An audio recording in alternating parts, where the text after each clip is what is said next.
Half a month after the incident at Corellia Fortress, a sense of lingering unease still hung over the Empire. The government increased patrols by the railway military police as part of their counter-terrorism measures, while the noble faction bolstered their provincial armies. There were even rumors that they'd hired several Jaeger corps. At the center of everything was the Imperial Liberation Front. They had allied with a terrorist group from the Republic of Calvert to attack the trade conference in Crossbell, and as we'd seen firsthand, had attacked Corellia Fortress in an attempt to fire the 2 railway guns stationed there. They'd made it abundantly clear that they were no mere insurgents. These were dangerous people we were dealing with. And following their attempts to target Chancellor Osborne and the Reformist faction, rumors started to spread of a possible connection between the Imperial Liberation Front and the noble faction itself. Meanwhile, new information was filtering in from Crossbell that surprised us all. During the conference, one of the representatives of Crossbell's state government made the daring declaration that Crossbell would soon declare its independence, breaking free from its neighbors Calvert and Erebonia. To no one's surprise, both the Imperial government and the noble faction dismissed it as nothing more than delusional raving. But one thing was clear: that declaration only served to increase the tension in Erebonia and across the continent.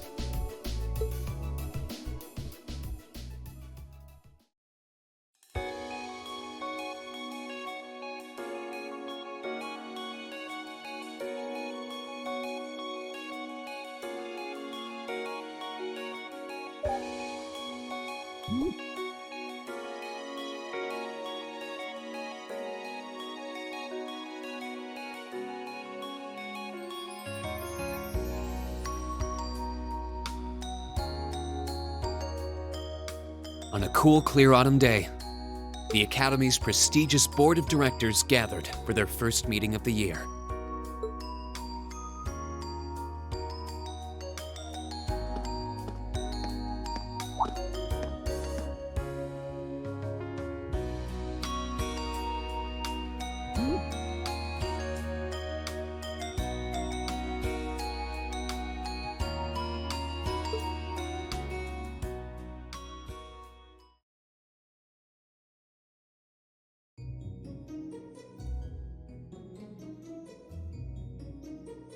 And that concludes my biannual report. Good, good. It seems the Academy is running like a well-oiled machine. No administrative issues to speak of. Student performance is sitting comfortably above the national average on exams and on general aptitude tests, too. The second-year students seem to be having a banner year as well. The Student Council President, in particular, has built up an outstanding array of extracurricular achievements. Well, she attended last month's trade conference, and from what I hear, she put the professional secretaries to shame. I only wish the conference could have ended on a more positive note. I'll say, the share prices of my company have been on a real roller coaster ride ever since. Undoubtedly, what happened at the trade conference has wreaked havoc on the economy as a whole. But moving on. I couldn't help but notice in the recent exam reports that Class 1 and 2's academic performance seems to be slipping. Perhaps the preferential treatment given to the upper-class students is hindering their scholastic development?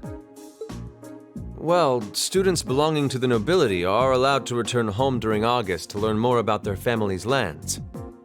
It's a tradition here, but one I can't help but wonder if we've outgrown the need for in this modern age. If I may, traditions accumulate and hold meaning only so long as they're preserved. Our nation's culture, its arts, its social classes, all are rich with tradition that makes Erebonia what it is, and I believe we have a duty to protect and uphold them. After all, does not this very institution champion the ideals of its founder, Emperor Dreigels? Indeed it does. Though I've always understood Dreikel's intent to be the founding of an academy for the people.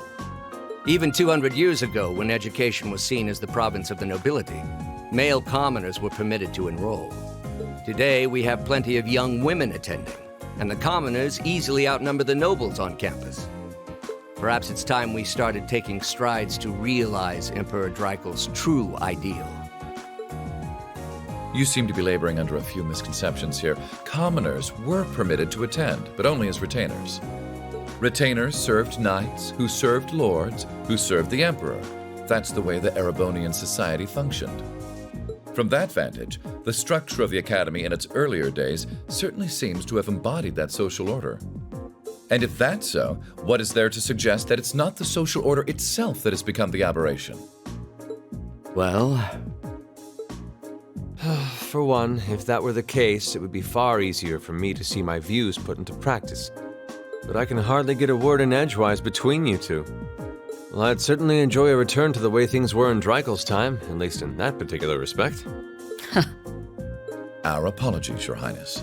well, our role here is to consider your views and work toward implementing them. See what I mean? Would you be so kind as to help me out here, Principal? I'm here to moderate this board. It wouldn't do for me to express my position on the issues at hand. That said, I'm sure your passion for reform will triumph in the end, Your Highness. I suppose I should have known better than to look to my old teacher for sympathy. It warms my heart to see such a fine teacher-student relationship. Now, if I may, I'd like to steer this discussion toward a rather timely topic. We've already touched on the issues regarding the Orbal Net and the Orbal Staves, but I'd like to stress again that the adoption of new security measures for the Orbal Net should be a top priority. Well, I'm certainly inclined to agree. Though we'll have to rely on the Foundation directly, as things are looking a little shaky with the IBC. You can leave that to me. The other matter I'd like to review is the use of the Orbal Staves and the Arcus units. Or more specifically, we need to talk about how Class 7 should operate from here on out.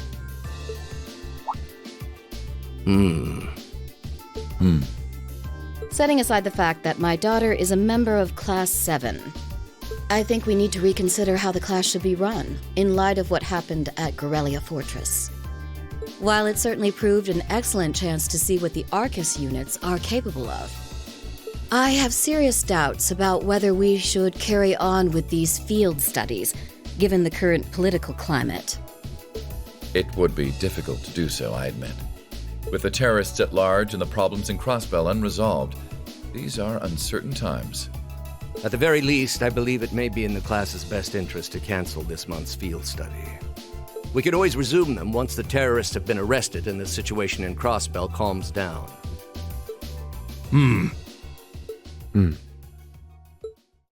Arise, O youth, and become the foundation of the world. I'm sure you all recognize the words of Emperor Dreikel's. They become something of a school motto here. It's my belief that Class 7's actions at Gorelia Fortress perfectly embody the spirit of that directive. They stood together to stop a tragedy in the making and, in a sense, protected the foundation of our world. No one ordered them to do it. They took action of their own free will, because they knew in their hearts what was right. Some might call it recklessness. Some may think it rash. Some may even venture to call it hubris. However, as chairman of this academy, I'm incredibly proud of what the brave young men and women of Class 7 achieved. Your Highness. Troubled times may lay in store for Erebonia, and for the entire continent in the months and years to come. But I believe that makes something like Class 7's field studies all the more significant. The experiences they're having now will help them find the strength and the means to press on through adversity. I can't be the only one who feels this way, can I? They do seem to be showing remarkable growth. That much is true. Although I have no idea how much my daughter is really capable of, immature as she is. I could say the same of my hothead of a son. I do wonder about my brother sometimes. However, it does seem that enrolling at this academy has helped him start breaking out of his shell.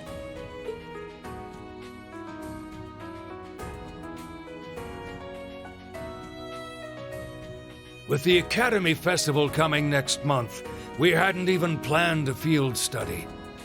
So the issue at hand is just whether to hold a field study at the end of this month or not.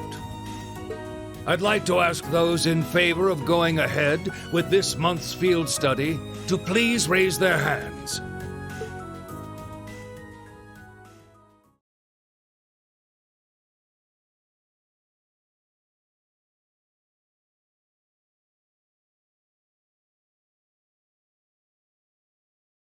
All right, I'd like to begin by taking everyone's ideas for our class's part in the school festival.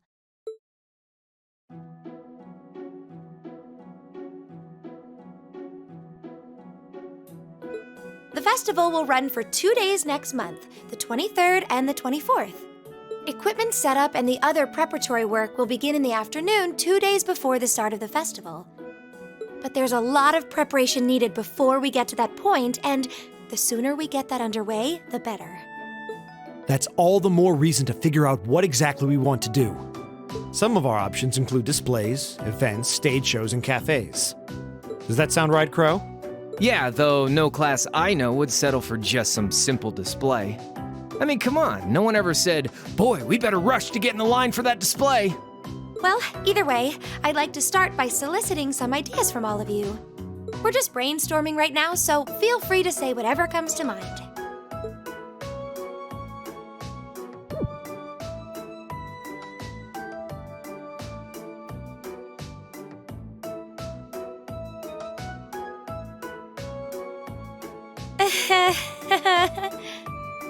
Would it kill you all to give just a teensy bit of cooperation? I know. It's just... It's kind of hard to focus right now. You're one to talk, standing up there with your nervous fidgeting. Well, I can't say I'm surprised. The board of directors is in session as we speak, deciding what'll happen to our class. And those of us with family members who sit on that board probably have even more cause for concern.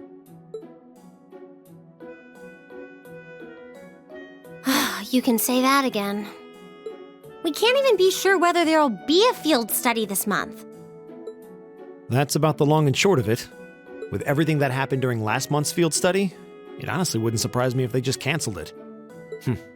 I can't say I have any particular feelings of attachment to our field studies, but I refuse to accept needless changes to our curriculum, especially with my brother involved in the decision-making process. Yeah, I can see what you mean. Makes sense to me. We also have to account for the fact that going on our field study means that much less time to prepare for the festival. So, as you can see, it presents a bit of a problem. Man, look at you guys taking this all seriously. I probably should have asked a little earlier, but... What's this festival you guys keep talking about? Wait, seriously? Oh, I'm sorry. I should have gone over that for your benefit. Every year, the students here organize and put on a school-wide festival. There are stage events, food stalls, and all kinds of things to see and do. And it generally falls to each of the first-year classes to provide the main attractions. Yeah, participating is optional for the second years, since by this point they're usually focusing on their future careers. Oh, and each of the clubs generally get involved too. Huh, that sounds fun. In that case, we have to do something. We can't just let the other classes roll over us because we're small. You say that, but I've already had one of the girls from Class 1 bluster up to me declaring that this time victory will be all ours. What? It must have been Ferris. That sounds exactly like something she'd say. Well, Class 1 does seem to have had it in for us ever since the midterm results were announced. If it's all the same, I'd rather not see the House of High Arms claim yet another nominal victory. But we need to account for the fact that our class is markedly smaller than theirs is. That's certainly true. It'd help if we at least knew what the other classes are doing. I kind of seems like everyone's having trouble staying focused. Come on, everyone, get it together. Instructor Sarah? Isn't this a self-study period? Oh, it was. But I thought you all might like to know that the Board of Directors meeting just adjourned a few minutes ago. So I decided to skip along down here and be the first to break the news. Then? What about our next field study? Are we still on? The Chancellor's not the only one with a little too much iron in his blood. Because the board voted unanimously to have you continue your field studies. You mean it? So that's how it is. You know, even though they're always hard work, I actually feel a little relieved. Considering all that happened last month, we'll need to be especially careful this time around. Still, it feels like our field studies are a big part of who we are as a class. Yeah. They're kind of a pain, but oh well.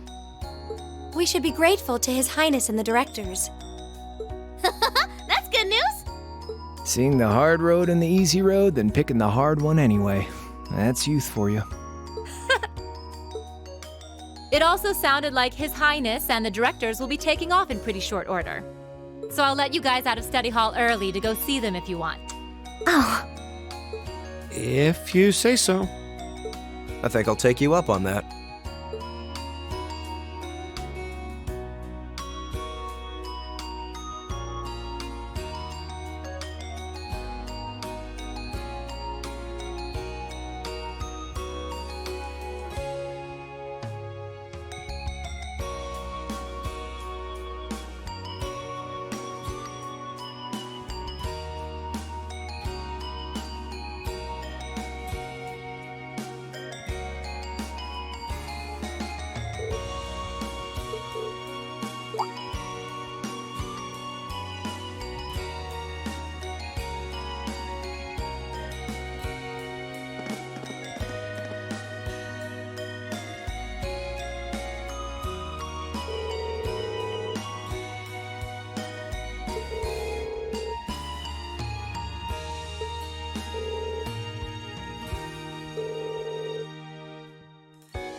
Still, I wasn't expecting to find myself indebted to you again so soon.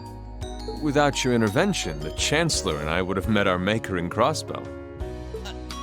Don't mention it. We're just relieved you're all okay, Your Highness. Indeed. I'm glad you were able to focus on making a positive contribution at the conference. I wish I could tell you that's exactly what I did. But I could scarcely find a place to chime in once the Chancellor and the Republic's president got going. Though the mayor of Crossbell managed to dumbfound even them. I presume you're referring to his proposal for Crossbell's independence? Hard to believe it could actually happen.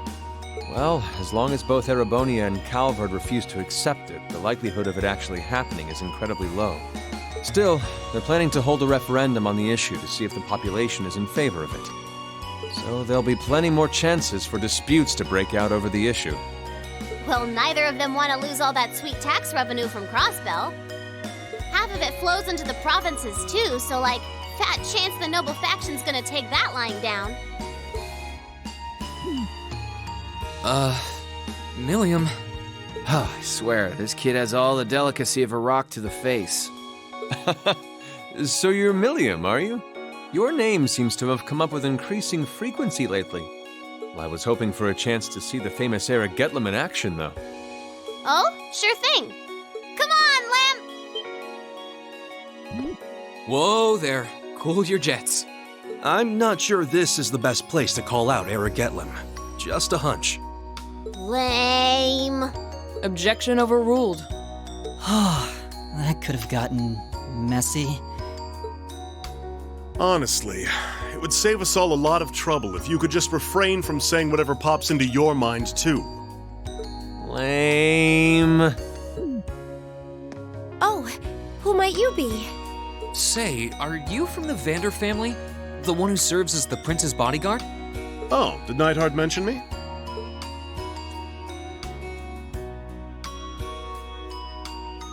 I'm Mueller Vander of the 7th Armored Division. I was with the prince at the conference in Crossbell, so I'm in your debt as well. Glad to be able to thank you personally. The honor is ours, sir. It's an honor to meet a member of the esteemed Vander family. Ah, so you're the Radiant Blade Master's daughter. And you must be a practitioner of the 8 Leaves, 1 Blade style. I'm always happy to meet fellow students of the sword. Oh, and you must be the young man from Nord who my uncle wrote a reference for. Yes, that would be me. I owe a lot to Lieutenant General Vander. It sounds like he's in your debt as well, with everything that happened in Nord a few months ago. Well, you all seem like dependable young men and women. Perhaps the prince's idea had some merit to it after all. See? What did I tell you? And it's not just Class 7 either. The whole academy seems so full of life. Perhaps I should take this opportunity to break down social barriers by getting to know all of them in the academy's pool. If you really want to work up a sweat, I'd be glad to let you run back to Heimdall. If you kept up a good sprint, I'll bet you could even make it in a couple hours. You'd actually make me do it, too. Ah, cruelty. Thy name is Mueller. It's like their hearts practically beat in sync. That's certainly one way to look at it. I wonder how long they've known each other.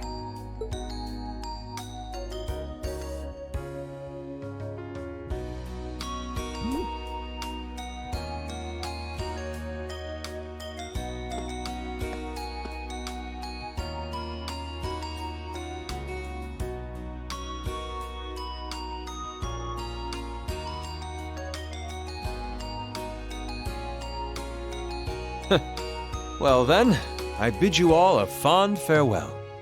I hope we have the chance to meet again soon.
Insects, huh?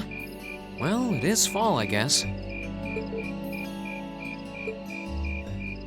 Hard to believe I've already been here half a year. The festival used to seem so far off, and now it's just next month.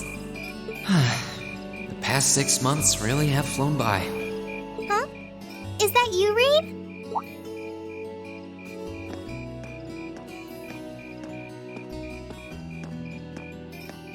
Toa? Hey there. Haven't seen you out and about too much lately. Well, the meeting I was in ended a little early. So I thought that was a nice point to call it a day. I see. Did you guys discuss the Academy Festival? Yep. We've still got a lot we need to nail down before next month to keep the preparations running smoothly. There's enough to discuss that we're actually meeting again tomorrow. Sounds like work's really keeping you busy then. By the way, have you figured out what you'd like me to help you with tomorrow? I'll even take the tasks now if you have them handy. Oh, I usually sort those out before I go to bed. I guess I could go over them now, but there's some shopping I really need to do. Sorry, is it okay if I give them to you tomorrow morning like usual? That's totally fine.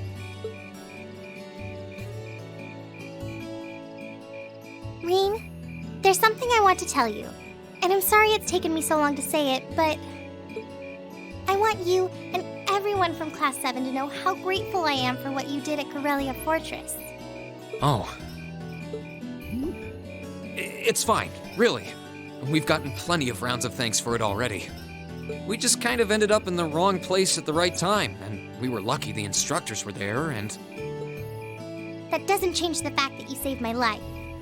I wasn't on the same floor where the conference was being held, but if a shot from the railway guns had hit Orcus Tower, I doubt I'd be standing here today. Toa, I'm just glad you're safe. Thanks. Anyway, I feel like I'm just kind of babbling on and repeating myself now, so I'll stop myself here. Huh. She's awfully conscientious, isn't she? Oh, you said you were on your way out to do some shopping, right? Is there a lot on your list? Well, a pretty good amount, I suppose. Oh, and I just remembered I need to pick up that stuff at the bookstore, too. Then after I get everything I need at the general store, I might have to make a trip back here to drop it off. You could do that. Or I could come along with you and help carry all those bags. So how about it? No strings. I just feel like you could use a hand. Oh no, there's no way I could drag you along on all my errands. I mean, sure, it'd be a big help, but I just feel so bad asking you to do it. Ugh, that makes it sound like deep down I secretly want you to come, and that's not... Well, if it eases your conscience, there's actually something I need your advice on. It's about my class and what we can do for the upcoming festival.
That should be everything. Wow, is it this late already? I guess the sun has started setting a little earlier lately. Still, I had no idea you came here often. Well, Mick is always able to get stuff you can't buy anywhere else. He's my go-to guy when there's something I can't get at the Academy store, like fireworks to use in school events. I think we even asked him for a penguin costume once, and he actually got it. Yeah, it sounds like you have a pretty unique shopping list. Uh-huh. Wait! How did you end up with all those bags? Oh no, I'm so sorry. Here, give me some of those. Don't worry about it, I'm fine. You're carrying plenty as it is. Sorry, Rain. Well, how about we take a break in the rest area over there? I'll buy you a coffee or something. You wanted to ask me something about the Academy Festival too, right? Ooh, yeah. That does sound like a problem.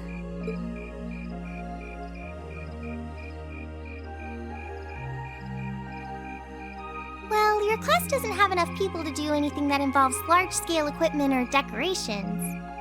You all could get together and run a little cafe without any problems, if you all wanted to do something like that. I'd thought about it, yeah. Still, if we're going to do something, I at least want it to be as impressive as what the other classes are doing. Feeling a little competitive, aren't we, Rain? Well, you have enough people to put on a play or run a game tournament, but other first-year classes have already applied to do both of those. I see. I don't really want to copy an idea another class is already doing. Actually, didn't you, Crow, Angelica, and George use the stage for your exhibit last year? You heard about that? How much do you know? Not too much. All of them seemed to dance around the details. One thing they all agreed on, though, was that it was a real hit. Me and my big mouth. You really want to know? If you don't mind telling me anyway. Who knows? It might help me think of something Class 7 could do. Well, if you insist, I can't turn down a chance to help a sweet, fledgling first year, especially after how much you helped me. I'll reach down to my toes and muster every last bit of courage to tell you. Thanks. Was it some kind of traumatic experience or something? Well, in short, we put on a musical performance. A little concert of sorts, you could say. Wow, really? I wouldn't have expected that from you guys. So you can play an instrument then? I'm afraid not. That's how I got stuck being the singer. Angie, Crow, and George all played for the show, though. Wow, that actually sounds like it'd be a lot of fun. If we put on a musical show, I'm sure Elliot would be a big help. So what kind of music was it? Classical? Folk? Show tunes? Well, it's hard to describe, but it was passionate, really modern. I'm not sure I get what you mean. Well, it's not really a genre that's caught on in the Empire yet.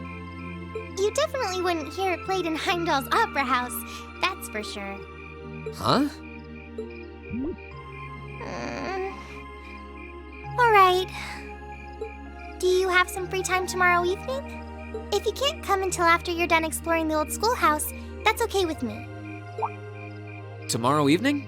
Yeah, I should be free. Should I meet you in the student council room?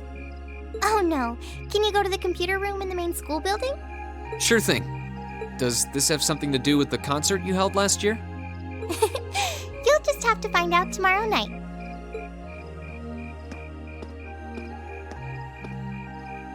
Anyway, sorry to keep asking favors of you, but would you mind coming to the lower class dormitory with me? If we stay out here much longer, we're going to miss dinner at the dorms. You have a point. But really, I'm fine with all the bags. Just leave the heavy lifting to me. You're so stubborn.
Hey, thanks for coming.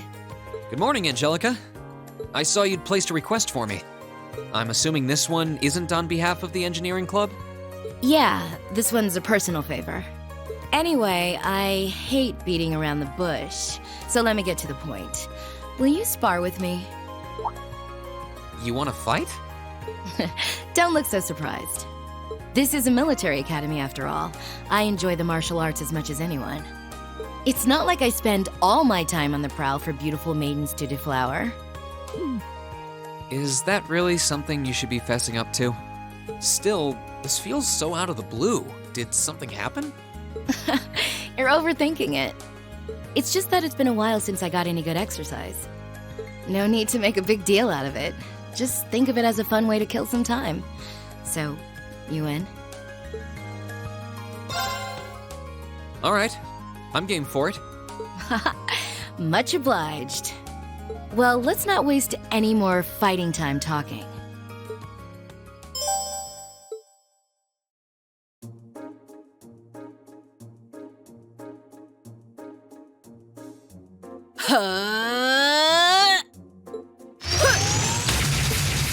Your stance is... Don't think of holding back on me now. Though I'm a bit rusty, so I don't know how much of a fight I'll put up. You wouldn't know it just looking at her. Her guard seems flawless. If I leave any openings, she's going to run me into the ground. No worries. I'm planning to give you everything I've got. That's what I want to hear. Well then, come at me. Let's see what you're made of. Second form, Gale! I'm not holding back this time. It's time! Dragon Kick!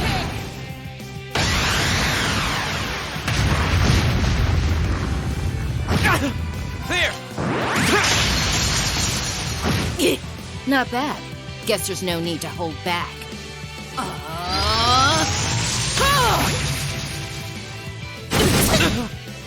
Flames, gather on my blade!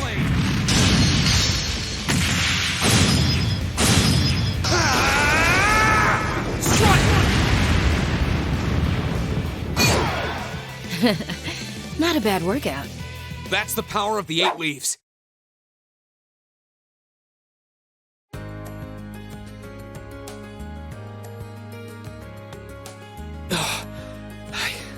I did it.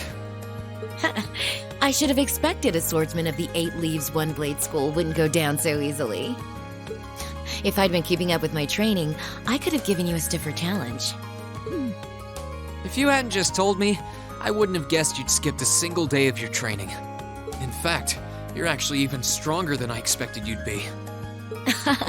I'm still just a fledgling. Got a long way to go before I can really serve up an A+ beatdown. I'm nowhere near as strong as Instructor Sarah, and my old master was pretty amazing herself. Oh, believe me, I felt plenty of skill and training in every punch you landed. By the way, your fighting style reminded me a lot of the Eastern martial art Taito. Are you a practitioner by any chance? I should have guessed you'd be familiar with it. Around 7 years ago, I met a lady from the East who was traveling around the Empire. I kinda ran away from home and followed her around for about half a year, and she taught me Taito. I've mixed in a bit of my own flavor over time, though. Good old-fashioned fisticuffs.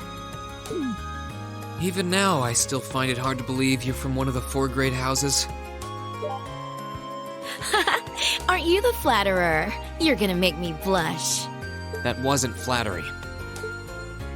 Well, we might not be as tangled up as Eustace's family, but House Ragnar has its fair share of issues. Guess that's why my rebellious teenage impudence has hung on so long. Even now, there are still some family affairs I worry about. What kinds of things?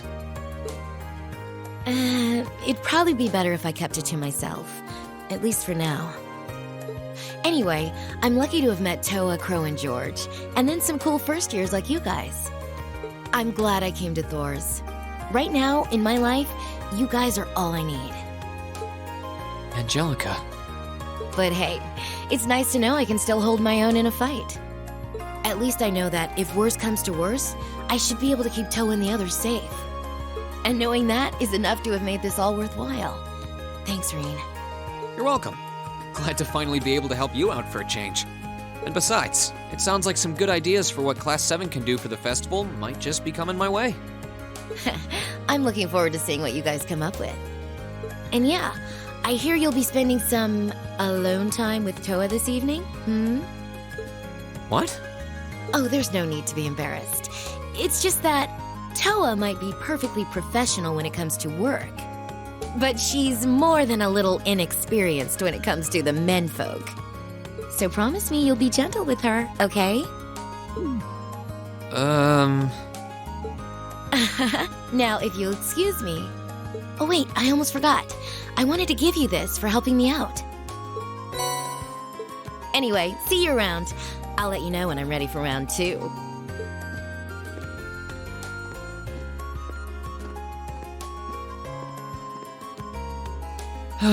She really is one of a kind. Oh well, I guess I should be going too.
Watch out. This is a tough one. Locked and loaded. You won't get away. Gleaming blades. Go! Second form. Gale!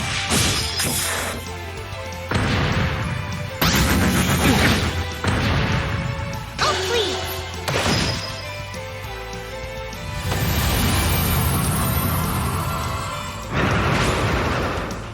Oh, no, you don't. You alright? Thanks.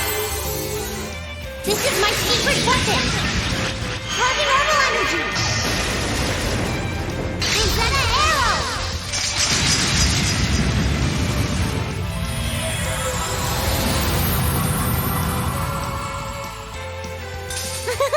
Is everyone okay?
Huh? Doesn't sound like she's here yet.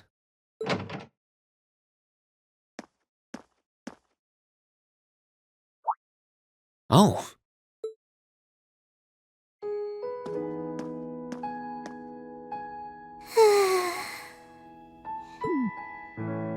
At least she's getting some rest. Must be a rare treat for her. What to do, though? I'd almost feel bad about waking her. On the other hand, she might not want to be left sleeping like this either. Still, she seems really cozy napping there, so I don't want to just jar her awake or anything. Sorry, but if I don't wake you up, I could end up being here all night.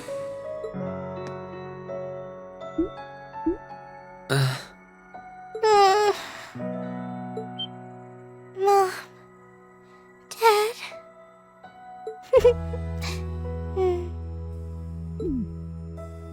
Yeah, I don't think I can bring myself to do it after all. She must be really tired. I should let her sleep a while longer. Oh, right.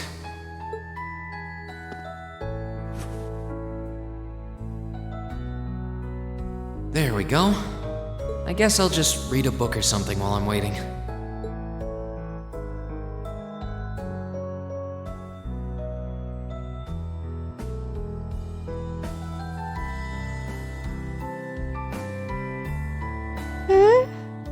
Huh? Where am I?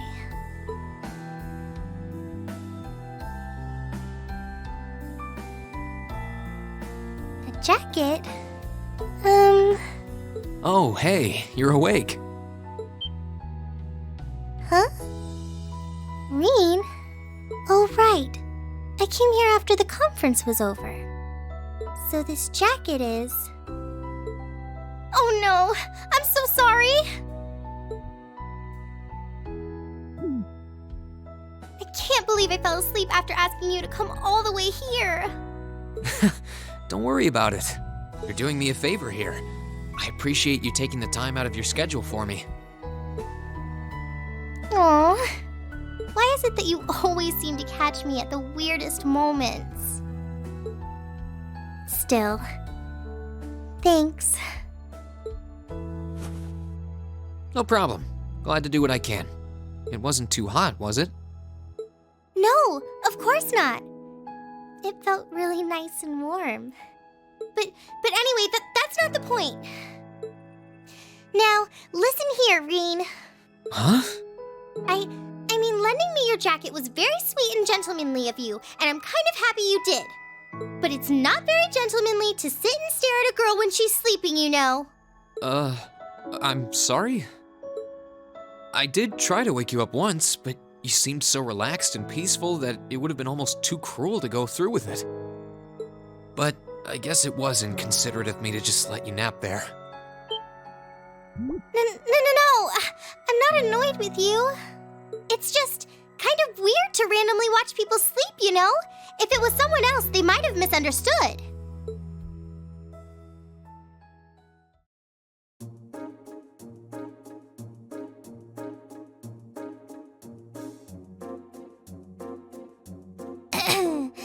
Anyway, I asked you to meet me here so I could show you more about the concert we put on for last year's festival.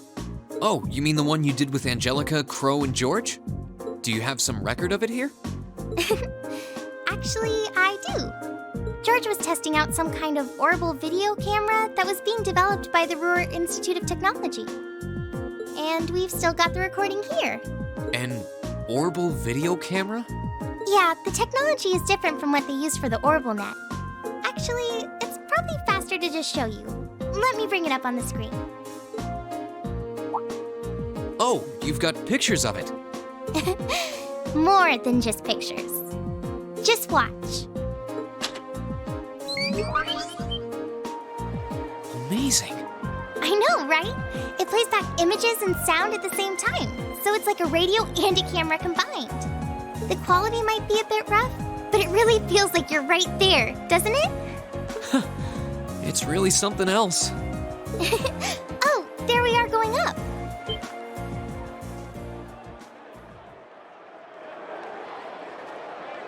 Wow. Isn't it cool? It's called Rock. It's making a splash in the music scene abroad. They use orbital audio technology to amplify guitars for it. It's a pretty bold sound, huh?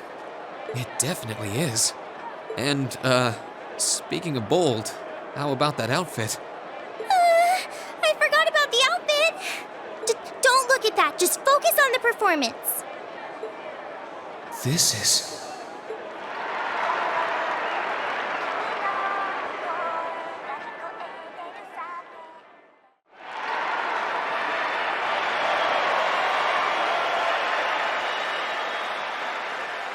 Bravo!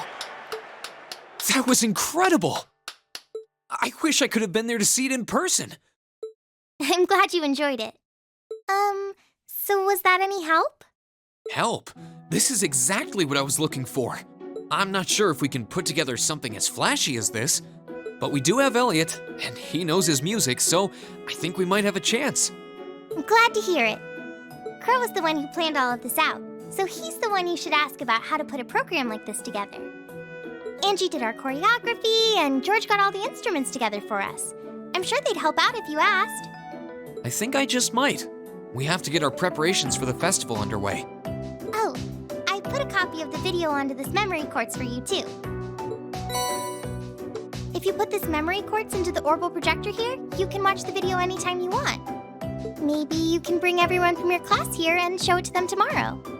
Yeah. Thanks for everything, Toa. I mean, I asked you for help, but you really went above and beyond. I don't really know how to thank you. You're always looking out for me, Reen. It's the least I could do. Besides, I'm sure this idea will spark some lively discussion within your class. It's not a done deal yet, but I'm really curious to see how things turn out. Me too.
I can't wait to see the looks on their faces when they see it.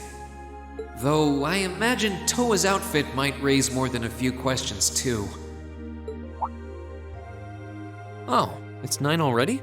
Abend time should be on soon.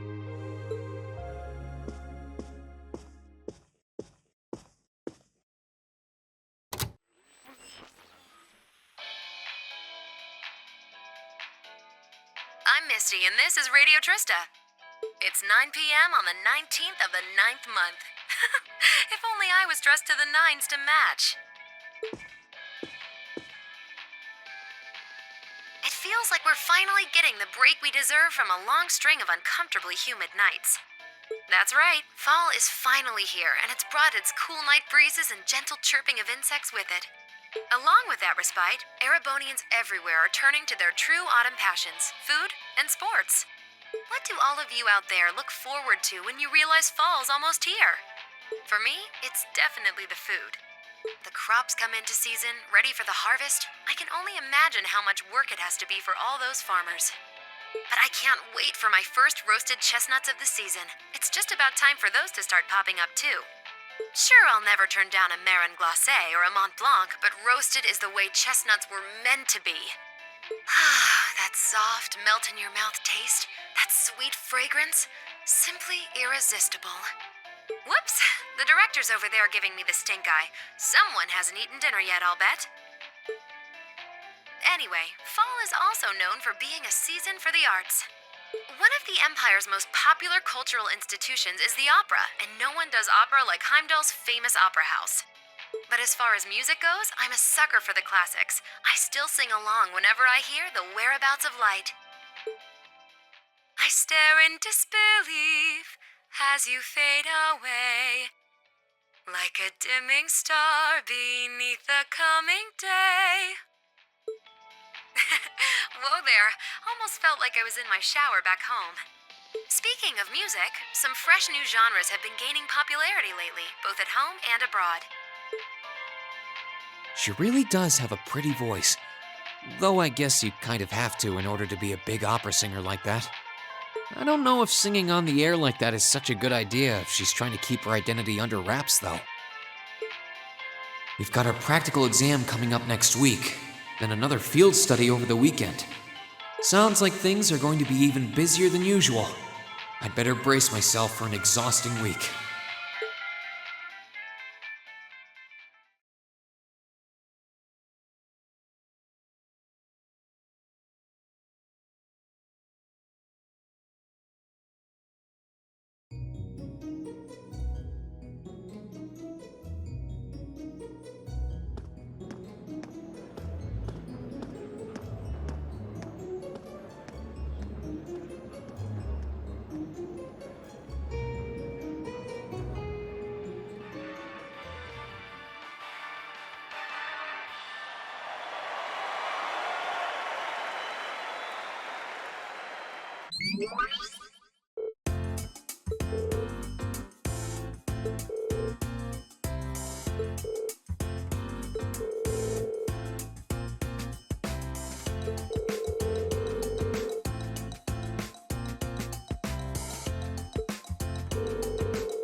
I take it you're all ready? You've been studying and training here half a year now. I think you might finally be able to do it. Now, show me you've got what it takes to pass with flying colors. Sure thing! Come at me with everything you've got! Freeze! Get it?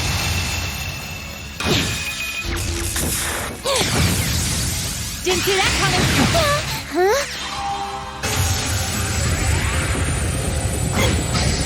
There! Not bad. Time for the kid gloves to come off. I'm bringing the thunder now! Ah! Ah! Flames, gavel on my blade!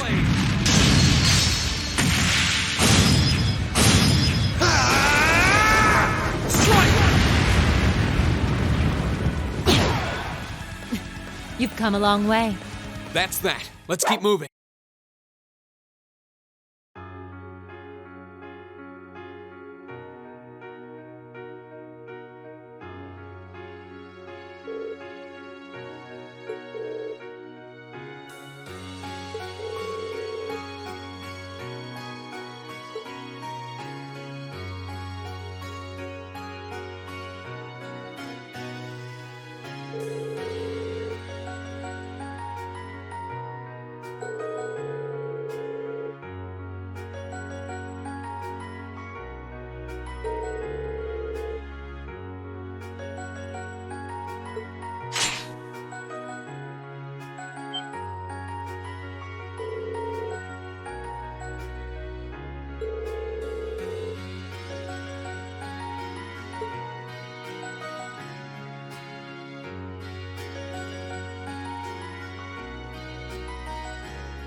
It's 8:20, so we're still waiting on Elliot and Crow then. It looks like they nearly pulled an all-nighter working on our festival performance. It sounds like they've got a general idea of what they want, as far as style goes. But they're both nitpicking the set list and all the little details of the performance itself. I don't know about you guys, but I'm excited. I'm not worried about Elliot, but I can't say I've got an abundance of faith in Crow. Well, be that as it may, we just have to leave it to them for now. Still, I was surprised by what the instructor said last night. What do you think she's cooking up this time? I can only shudder to guess.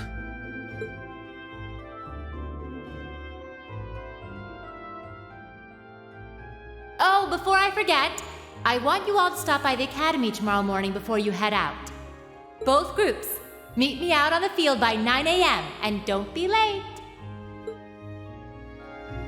Well, Sarah randomly springing things on us is nothing new. But why delay our departure? It takes 8 hours by train to reach Ordis as it is. You're right. If we're still in Trista at 9 a.m., it would be past sundown before we got there. The train ride to Ruhr is over 5 hours, too. Ideally, we'd all be on the first train out of Trista. How about it, Sharon? With the way you're just standing back there smiling, I'm guessing you know something. I hope you're looking forward to my unsurprise when we step off the train in Ruhr to see you already there. I wouldn't dream of it. I assure you, I'll only be seeing you off this time. She's totally going to be there ahead of us. That's about as sure a bet as you can make. Pretty certain she knows what's going on, too. She's one amazing maid. I feel like I have my own professional chef, too. Oh, sorry guys, I overslept. Yo, morning everyone.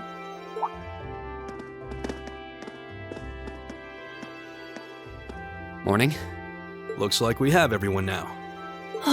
We have to meet the instructor at the field by 9, right? I don't know what she wants to see us about, but don't worry, we've still got some time left. Anyway, I think we should head out now. I'm sure most of us have some last-minute preparations to take care of. True. Have a safe trip, everyone.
Salutations, my beautiful friends! It's only been 10 days since last we met, but I couldn't keep myself away.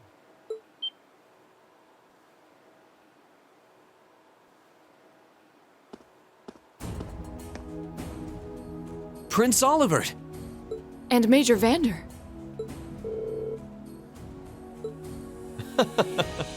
Your slack-jawed amazement says it all.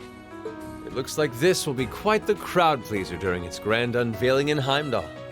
Wait, what grand unveiling? Man, I don't even know what's going on anymore.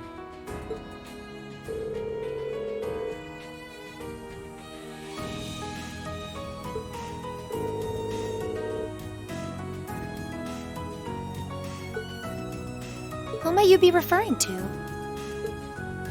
It's been quite some time. I see many familiar faces gathered here today, and several I've yet to have the pleasure of meeting. Is that? I know that voice.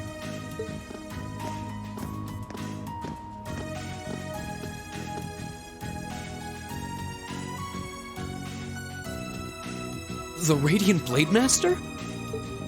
Father! So that's Laura's dad? Wait, who's the one now? And look, Tobal's with him too. This isn't quite how I expected our grand reunion to go, that's for sure. What are you doing up there? And what's with the hat?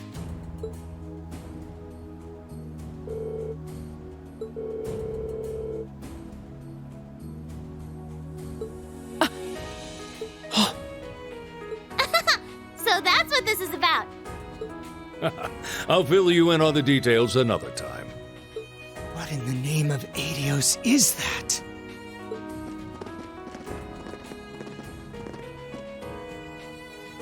Wow, what a pretty ship. This thing's a real piece of work. Incredible! I've heard about the specs, but the numbers don't do it justice. Looks even better live than on paper.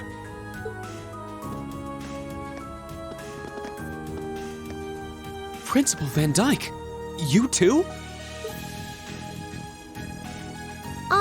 Could someone fill us in on what exactly is going on here? Your bafflement is quite understandable. The chairman of the board proposed a change to your travel arrangements for this month's field study. He's agreed to deliver all of you to your respective destinations aboard this airship. What? We'll be riding in style. He's mainly taking it on its maiden voyage to unveil the ship to the nation. We're just kind of along for the ride. You'll be headed to the capital first, but from there, it'll be a straight shot to Ruhr. Wow. I'm not sure what to say. This is all so sudden. I think I need to sit down. Well, should we be off, Your Highness? Yes, that sounds marvelous.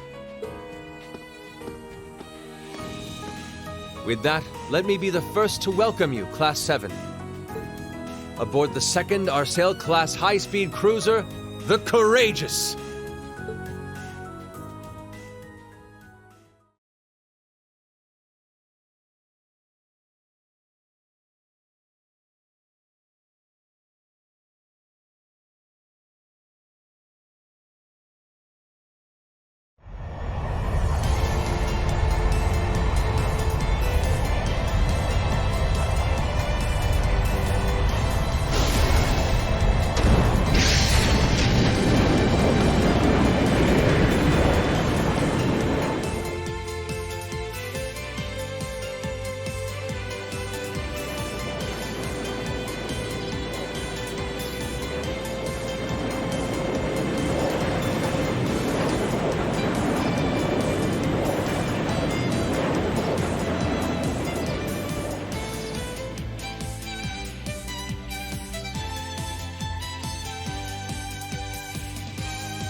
a spectacular sight.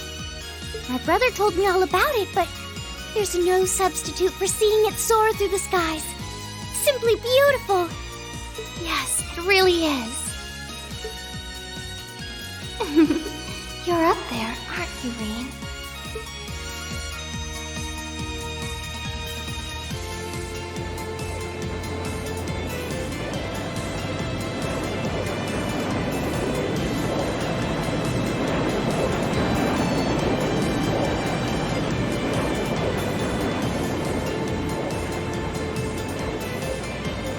Wow!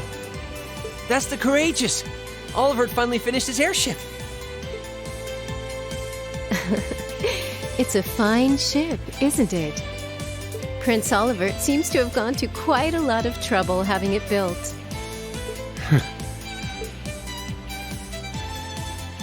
Is this the wind of change you intend to release across our staid and troubled land? Go, my son, and show me the caliber of man you can be.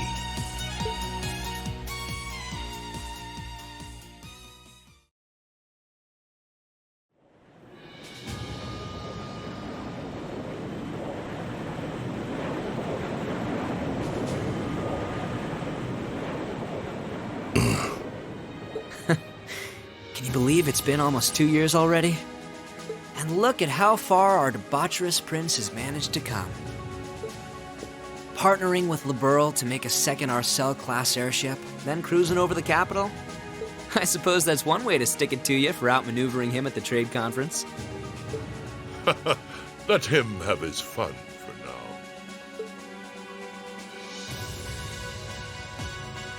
Still, this was certainly an unexpected play on his part. He and that band of students he likes to ship across the country have proven a never-ending source of entertainment. But now, my dear Prince Oliver, we have reached a decisive point.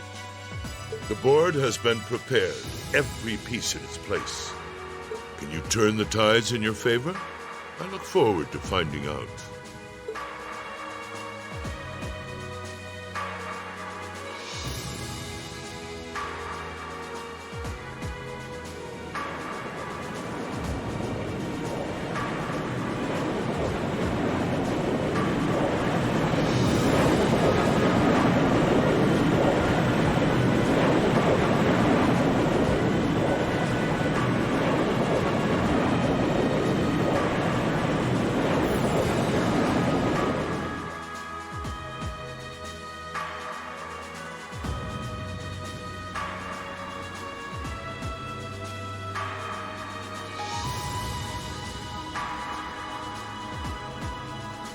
It's currently 10:02, and we have a north-northwesterly wind blowing in at a speed of 11 Arj. We've just passed through the Schwartz-Drake Barrier's airspace into the province of Nortia. Current speed is 3,050 SPH. We've reached full cruising velocity. Maintain current course and speed. Follow the Nortia main line, maintaining a distance of 200 Arj. Aye, aye, Captain.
At long last, the Courageous is finally taken to the skies of Erebonia. I feel like a mother hen watching her chicks leave the nest. I'll take your word for it.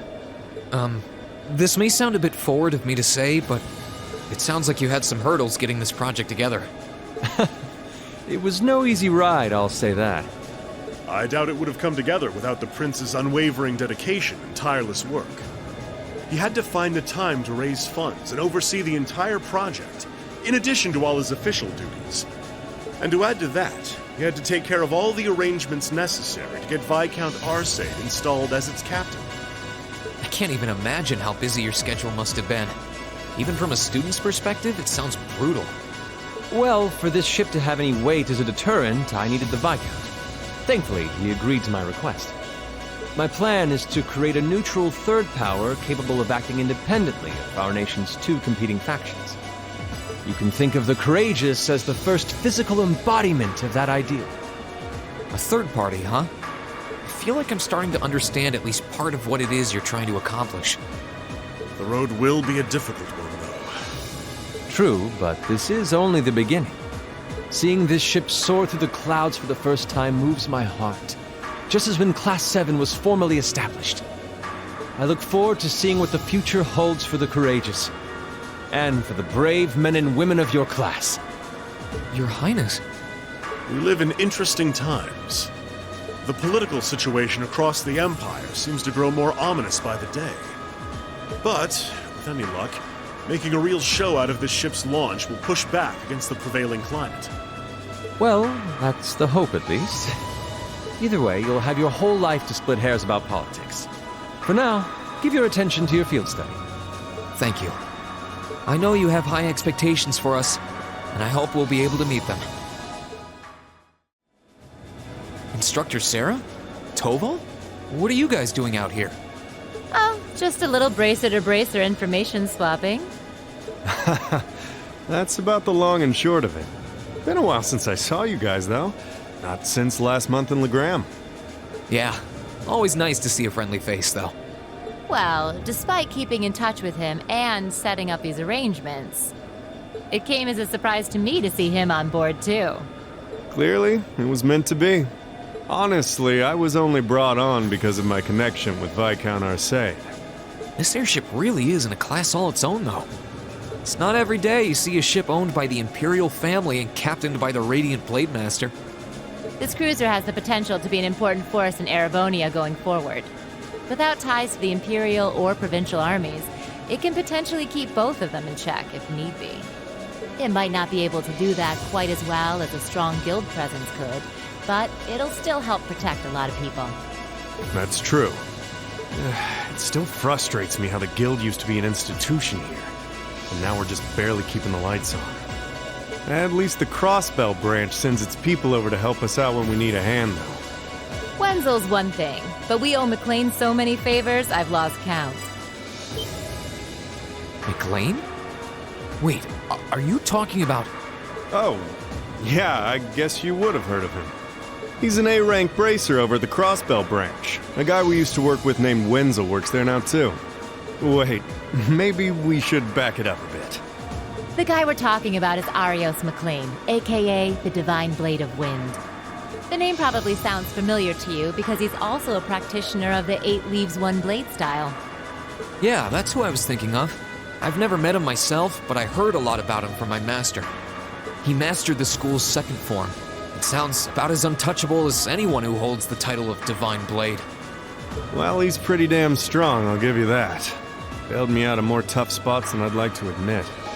Speaking of, you know who else is a student of the 8 Leaves School? Cassius Bright. We were talking about him before, remember? He's the bracer who took command during that big incident 2 years ago.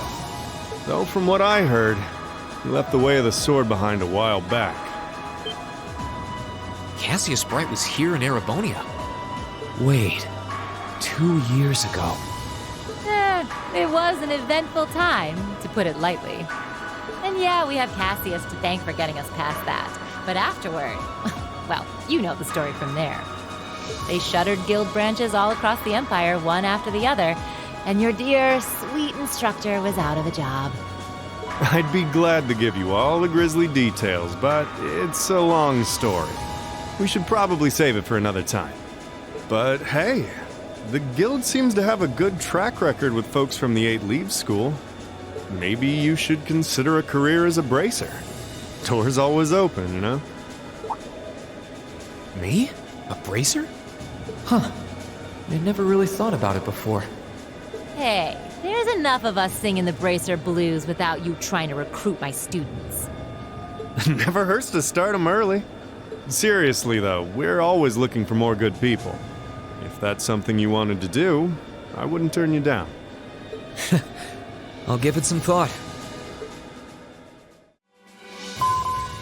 Attention all crew members and passengers. We will soon be entering Ruhr airspace. Please prepare for landing, and make sure you have all personal effects with you before disembarking. Sounds like we're almost there. That was a shorter flight than I'd expected. Guess I'd better go round up the others and start getting ready.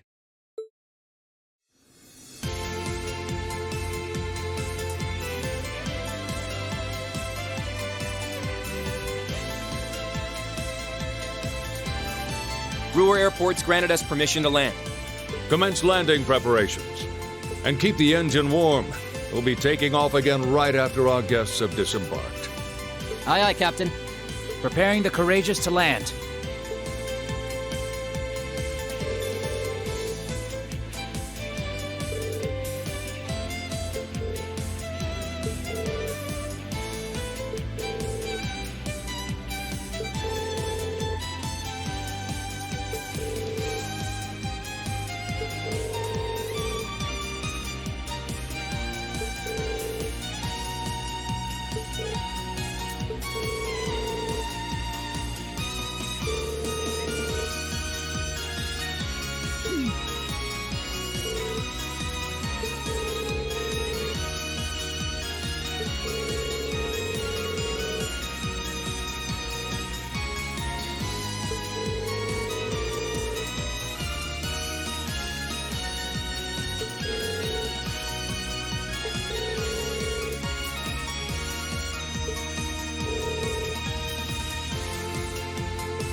Allow me to welcome you to Ruhr, home of the Rhineford Company. I sincerely hope that your field study here will be a fulfilling one.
So it looks like the Courageous' inaugural flyover in Heimdall and Ruhr was a success. But don't release an official statement until tomorrow. Yes, that'll be fine. Yes, I'd like you to begin as soon as possible. And keep a careful eye out for any insider trading. Hello, Irina Reinford speaking. Yes, I understand. Fast-track the construction on the special train if you can. No, pay it no mind. I doubt Crossbell-related shares rising is indicative of a larger market trend. But sell them all early next month. Timing is key here. Wow. She's like a commander issuing orders across multiple fronts. Yeah, it's impressive to see Toa do it, but Mrs. Reinford seems to have it down to a science. She's a general on the battlefield of business.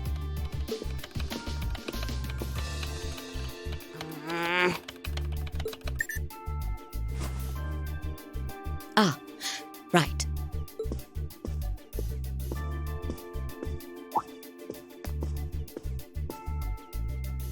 We all have other matters we need to attend to, so I'll get right to the point.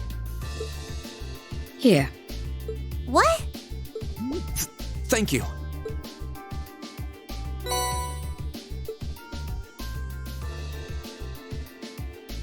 I've cleared my schedule to dine with you this evening, so anything you wish to discuss can wait until then.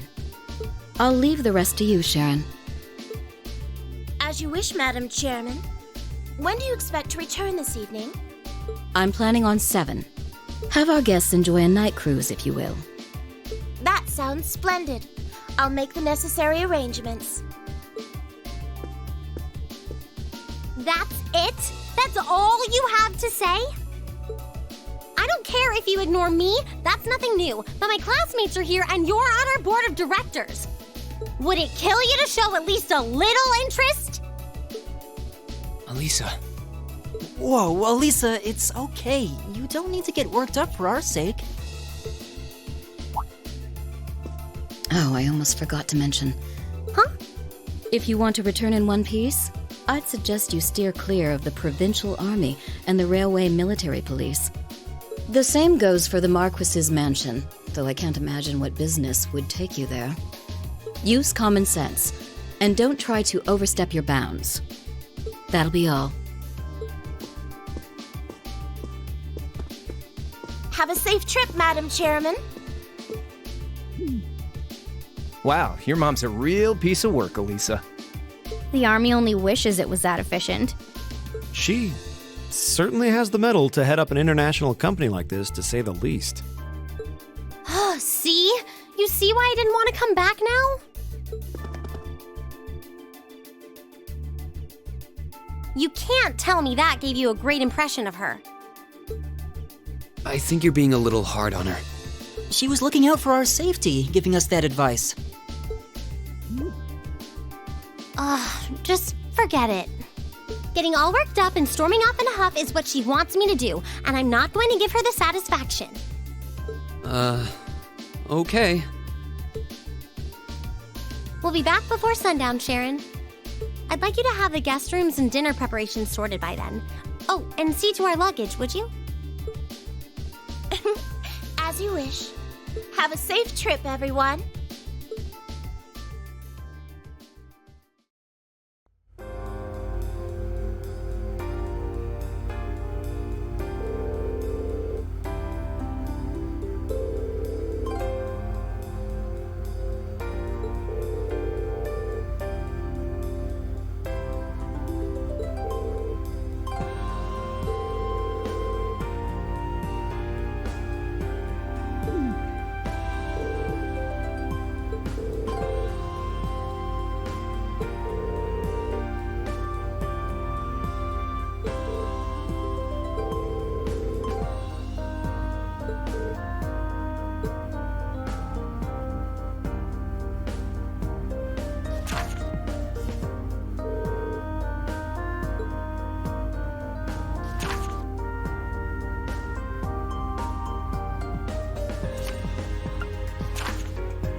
This looks tough. Careful! There!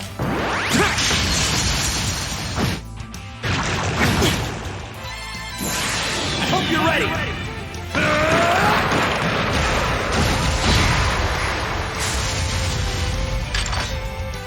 You're finished!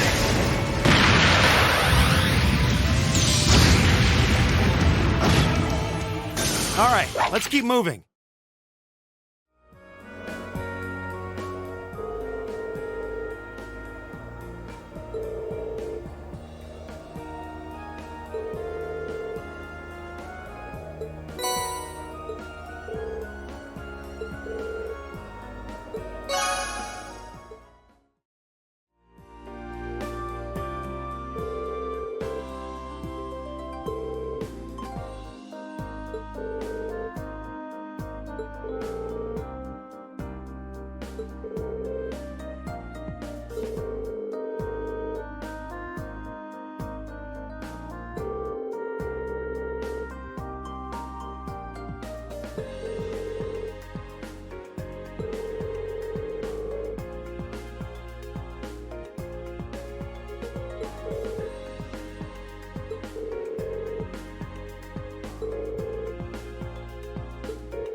Be careful, this one looks strong. Turn to X. Go! Let's go, everyone! Leave it to me. Got it. Take it! Hang in there. Thanks! Huh?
You're quite correct, of course. Both the Provincial Army and the Railway Military Police have their own roles to fill, each important to the Empire.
A query for you, then.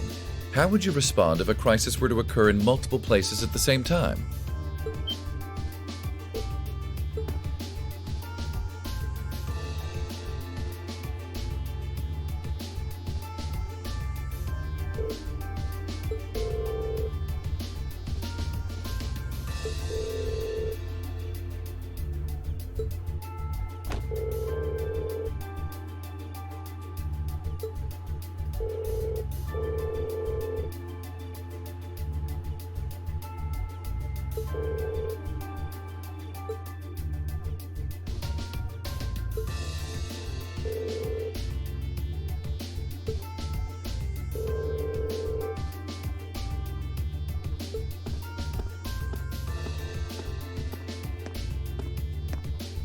Ah, Captain Claire Reveldt, I presume? It's a pleasure to make your acquaintance. I've heard much about you. It's an honor, Lord Alberea. Please, no need for formalities between us. Rufus is fine. Still, you seem puzzled as to what I'm doing in Ruhr. Or to be more specific, how I got here. Do I assume correctly? The country's railways are completely under your control. Had I taken a train, you would have known it. And yet, there are no signs I passed through Ruhr Airport either. The truth is more mundane than fantastic. I arrived aboard the Alberea family's private airship, which currently sits just off a highway on the outskirts of the city, awaiting my return. Blind spots are an unavoidable reality. We all have them. As on the ball as you are, you do well not to overestimate your own superiority. After all, the hardest falls are the ones we don't see coming. I'll be sure to keep that in mind. Now, isn't it time both sides withdrew? And remove those unsightly vehicles from the streets at once. A provincial army must conduct itself with valor and grace at all times. Would you not agree?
Man, I can't believe your family has the top 2 floors of a world-class high-rise all to itself. Yeah, even high-ranking nobles would trip over themselves to secure a luxury suite like this. I was afraid you guys would react exactly like you just did. That's why I just kept my mouth shut. Sure, it's large, but it's so pointlessly large for just 2 people, and the only servant we have is Sharon. If you have Sharon, that's the only maid you need, even for a place this big. You said it. Well, we'll be guests here for the next 3 days. So, thanks for having us, Elisa. Well, of course. Don't mention it. My. Is it just me, or do I detect more than a hint of red on Lady Elisa's fair visage? Could she be embarrassed? I am not. We're here on a field study, so could we at least try to take this a little more seriously? Oh, lighten up, Machias. It just wouldn't be a proper field study without one of us getting embarrassed about our family.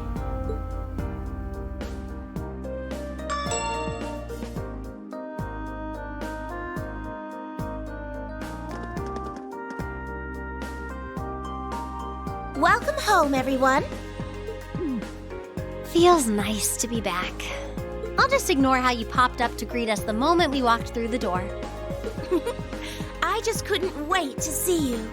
Now, if you'll just follow me, I'll show you inside.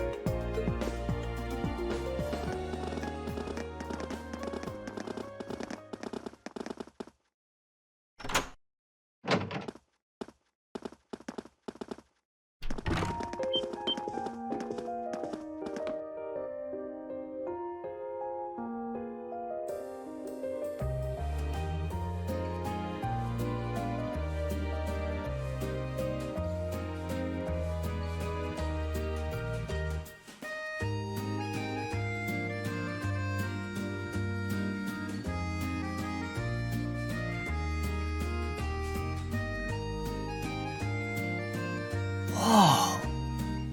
Well, I'm impressed. This is even more grandiose than I'd expected. You can see the whole town out there below. Talk about the lap of luxury. Looks like a comfy place to take a nap. You guys really think so? I've been away from Ruhr for half a year, so I guess it does feel kind of nice to be home. I guess that's natural. I've already finished preparing dinner. Please, let me know whenever you're ready to eat. Thank you. I don't know about all of you, but I'm pretty hungry. What do you say we... Wait, actually we can't, can we? Mother said she'd be eating with us tonight, so we need to wait until she comes home. And there are quite a few things we need to ask her, too. Well, actually, my lady, I'm afraid I received a call from the chairman earlier about that. What?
Lisa, if you wolf down so much food so quickly...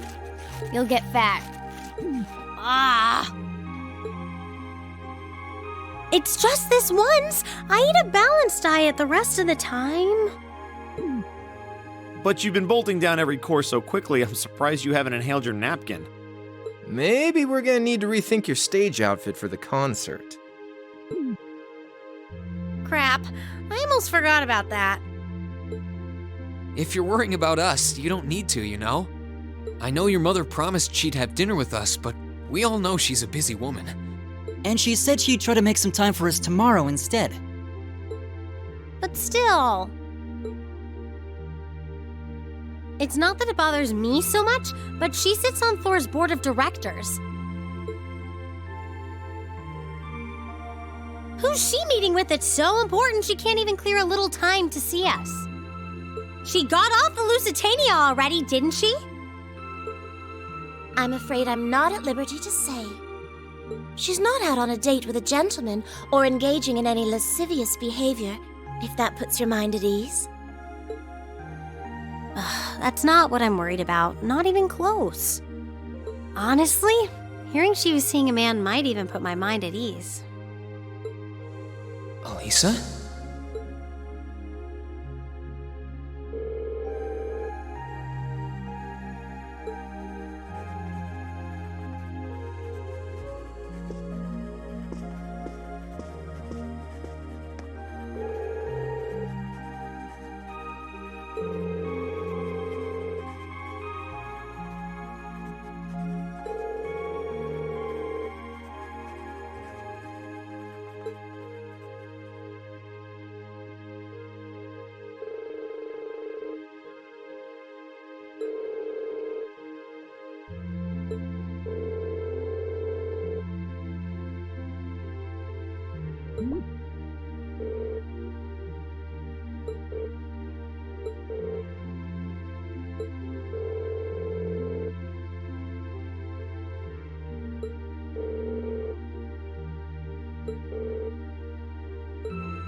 Hey, Elisa. Oh, it's you. Sorry, were you worried? A little, yeah. Seeing you like that just kind of reminded me of that night in Nord. Oh, right.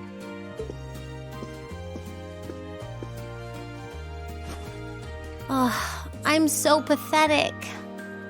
I keep going on about how I'm going to be independent, but then I get all worked up over something as trivial as this.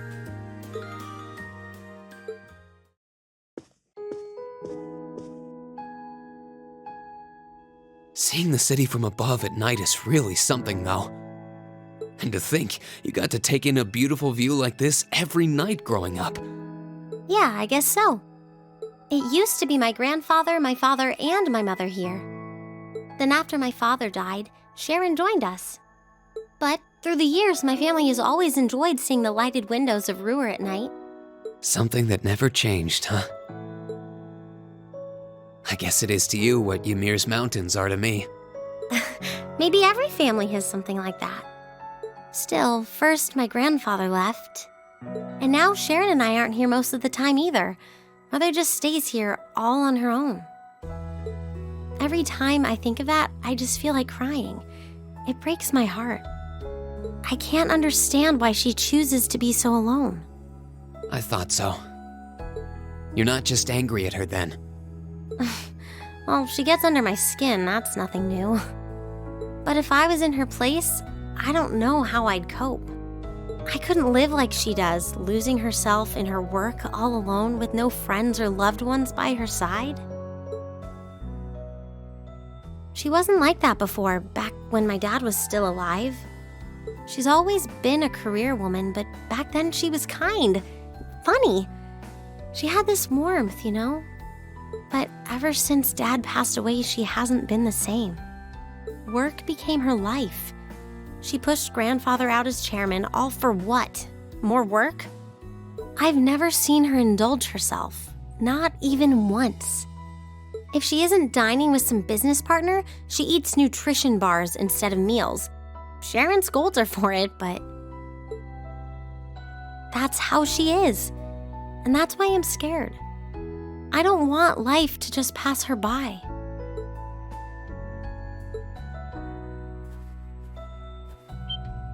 That's really sweet, Elisa. Where did that come from? You're always looking out for the people in your life. Even when they get on your nerves, you still care about them.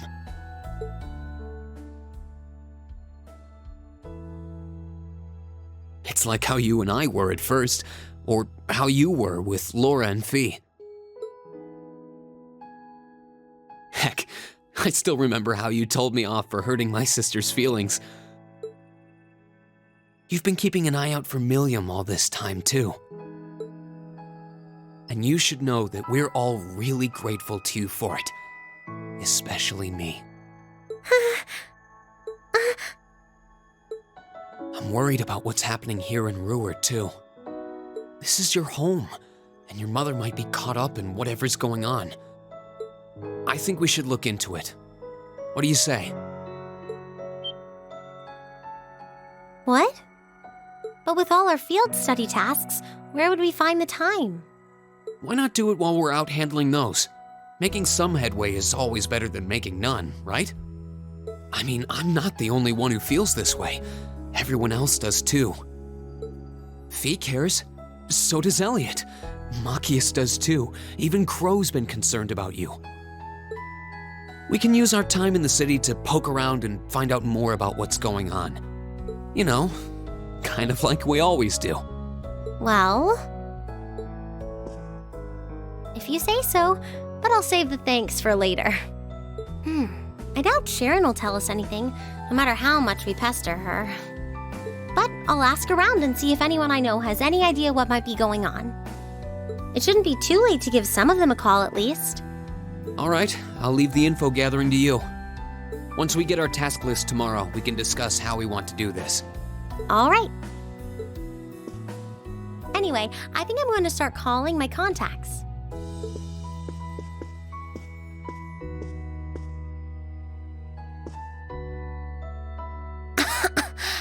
Oh, and one more thing. If I were you, I wouldn't go around stroking girls' heads like that. I mean, you don't just go whispering sweet nothings into any girl's ear, do you? This isn't so different, really. Huh? Oh, I guess you're right. Sorry, it's something I always did to my sister when she was feeling down. But now that you mention it, she did seem to resent it more as she got older. But when I stopped doing it, she called me insensitive and got all upset anyway.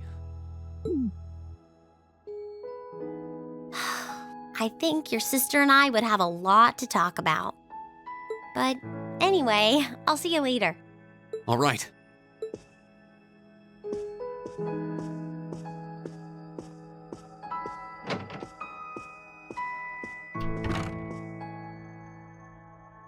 Well, she seems like she's feeling better now. I just hope our efforts will turn up some good leads.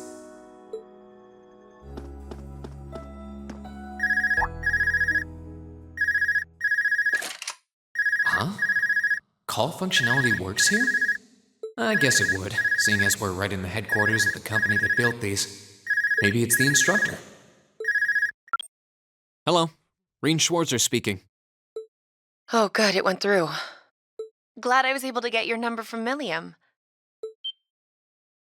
Is this Captain Claire? It is. I apologize for calling so late. Are you free right now? Yeah. What's up?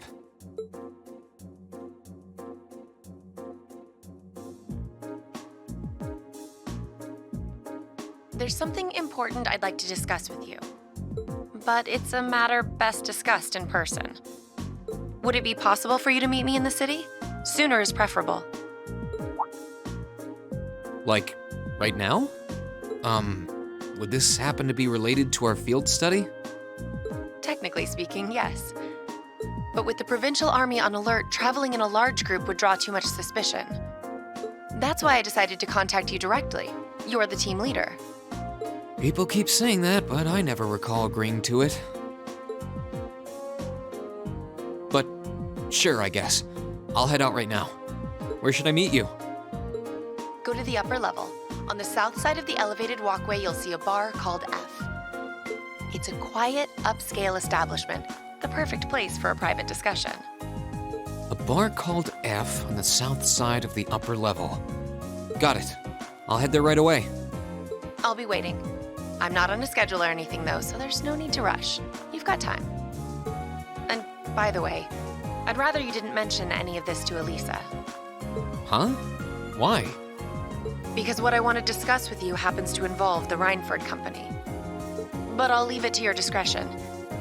Anyway, you know where to find me. It feels a bit cruel to keep only Elisa out of the loop. But it sounds like it's pretty important. I think it'd be better to go now and tell everyone else about it later.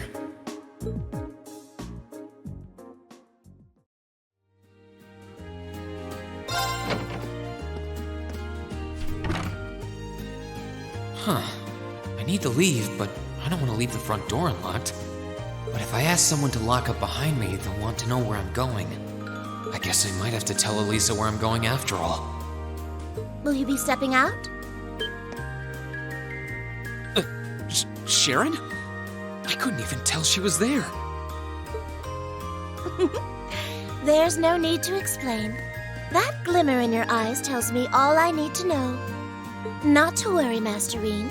Your secret's safe with me. So enjoy your night to the fullest. Wait, what?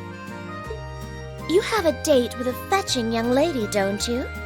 I'll make sure no one notices your absence, especially my lady. Just be certain you're back by morning. I assure you, I'm not that lucky.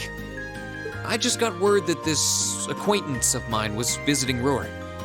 And they wanted to catch up a bit, so I was going to slip out and see them for a little while. Very well then. I'll lock up behind you. I'd also be glad to help you build an ironclad alibi. No one would think twice, even if you were to stay out all night. I appreciate the thought, but I don't think that'll be necessary. Anyway, I'll be back later. Of course. Take care.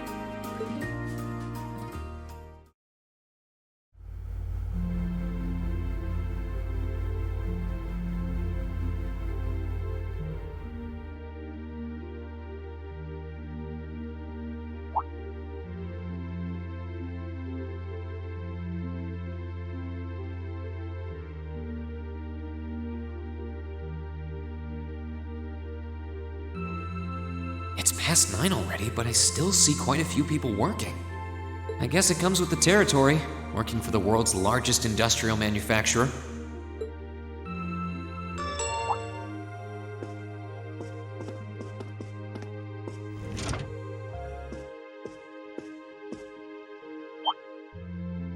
Whoops. I thought so. Hey! Why are you running away?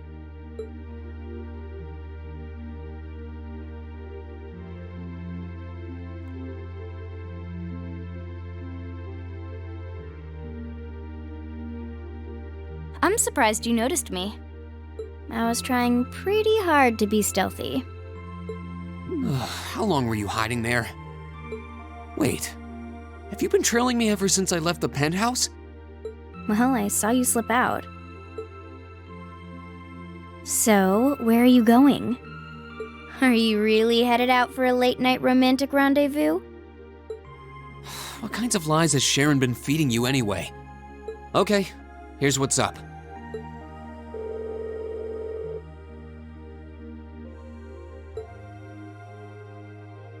That totally sounds like a rendezvous. Sorry, I shouldn't have interfered. Whoa, it's not like that. Well, you know everything I know about it now. Why don't you come too? You sure? No reason not to. It sounded like whatever info she's got has something to do with our field study. And honestly, I wasn't all that keen on having a one-on-one with a military officer to begin with. Gotcha. But first, I want to walk around a bit. After we've been walking around all day? Whenever I come to a new city, I always like to get a feel for what it's like during the day and the night. I feel kind of uneasy if I don't. Oh, right. It must be a Jaeger thing. All right, I'll join you for a little stroll. I don't want to keep the captain waiting too long, though. Will once around town be enough? That'll be fine. Okay, let's roll.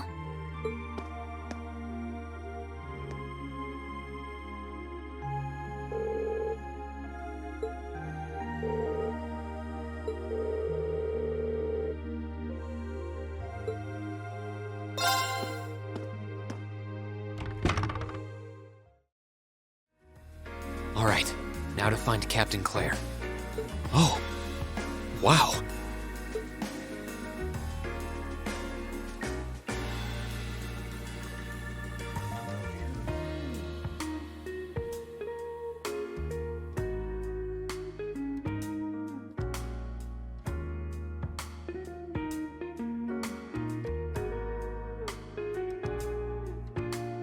I guess it makes sense that she wouldn't come here in uniform. The charms of an older woman, eh? I think I'll manage. Sorry I kept you waiting. Don't worry about it. Oh. Hi. Yeah, I kind of ran into her on the way here and told her she could come along. That's not a problem, is it? Not at all. I assume you've been surveying the town while acting as Reen's bodyguard? Sounds like you've done your homework. The intelligence division has told me a little. Anyway, I think we might attract a little too much attention if we stay at the counter. What do you say we get a table for 3?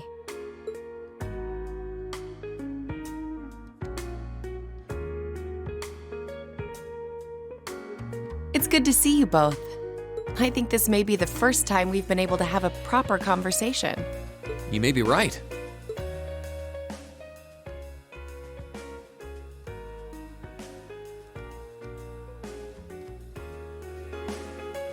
I was hoping I'd get the chance to sit down and talk with you too, actually. Oh? You sure you don't want me to go? That's not what I mean. I have a lot of questions, like about why Milliam transferred into our class, for example. But there's one really fundamental question that would go a long way toward answering a lot of the others. What exactly is it that you and Chancellor Osborne are trying to accomplish? Let's look at that standoff with the Provincial Army earlier this evening. It's hard for me to feel much sympathy for them after they drove armored cars right into the middle of the city. But maintaining order in the provinces is generally accepted to be the duty of the provincial armies. Maybe it's just me, but it seemed an awful lot like you were just trying to provoke them by belittling their authority. It did look like your people were picking a fight. Viewed without the proper context, I can see how it might look like that. But right now, the factional conflict in the Empire is nearly at its breaking point. Crossbell is buzzing with talk of independence, and Calvert is still weathering its immigration disputes. In such volatile times, there's a very real need to create a far more expansive network to help maintain public order. The only organizations that are up to the challenge are the Railway Military Police and the Intelligence Division. That may be the case. Still, your boss is the one making those conflicts worse. I can't deny that. But at the very least, the Chancellor is acting with a sense of integrity. He hasn't stooped so low as to give aid to terrorists, unlike some others I could name. I want you to at least understand that. Wait, so... Wow, she really said it. So the noble faction's been the one backing the terrorists, huh? I'm afraid there's no longer any doubting it. We've all but confirmed the involvement of Duke Cayenne, the most prominent representative of the four great houses. The 3 airships the Imperial Liberation Front have been using have been traced back to Ordis as well. I'd wondered how they got their hands on those. I've heard the Duke is just a gaudy old man, but Eustace's brother came to pick him up in Legram, didn't he? That's what Toval told us. And now, Rufus just so happens to pop up on another of his secret trips. Captain Claire, what's going on in Ruhr? And how are Elisa's family and the Rhineford Company involved? I guess it's time to get to the matter I called you here for in the first place. The Railway Military Police is currently weighing the possibility of a forced inspection of Rhineford's first factory. Sounds serious. The first factory belongs to one of Rhineford's major divisions, right? Correct. It's one of the main divisions and handles the bulk of the company's iron and steel processing, among other things. They're also currently under suspicion of something I'm not at liberty to discuss with you right now. The 2 of you are aware that project management at Rhineford is split up across several major branches, right? It is? And on top of that, she's got her hands in the development of our Arcus units too. It's way too much work for one person. How many projects does Mother have under her wing right now? Well, I'm afraid I can't give a simple answer to that. But suffice to say, the chairman only knows about a small number of the projects in development by the Rhineford Group. Well, lately, the directors have.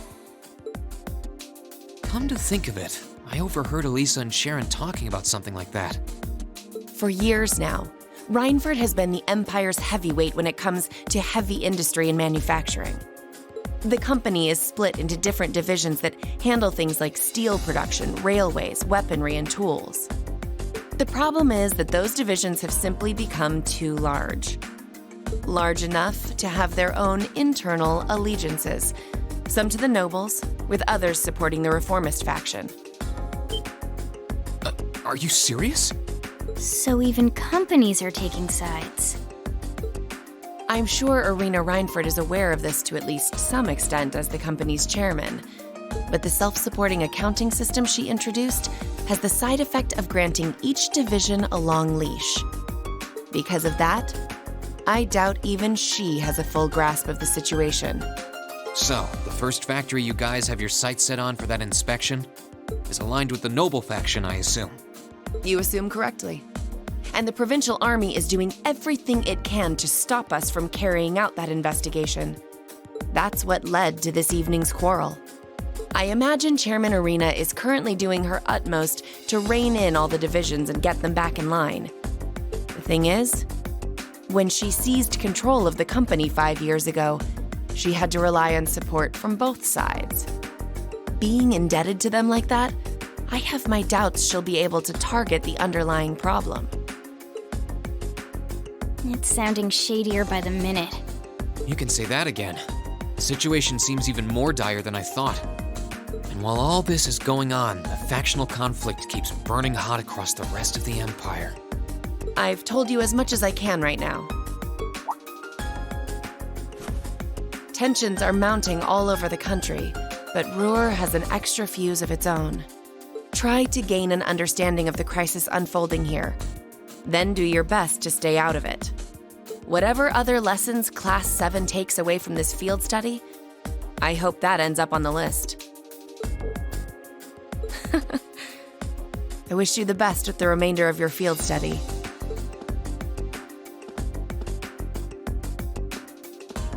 Please have the bill sent to the Railway Military Police Branch Office in Ruhr Station. Certainly. Enjoy the rest of your evening.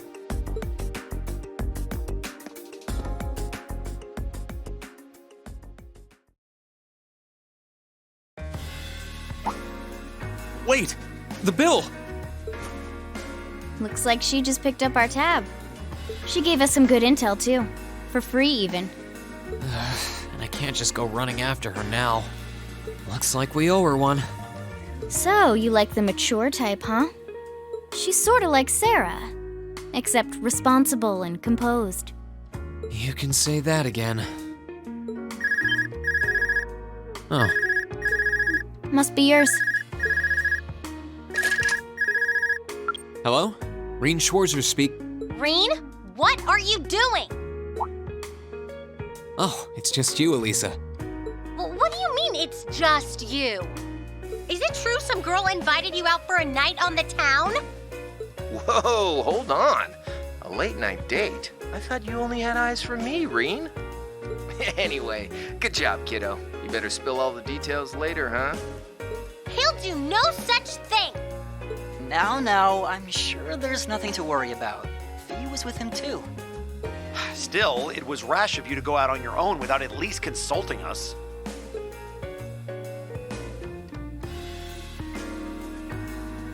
Ready to head back? Yeah, I think that'd be for the best.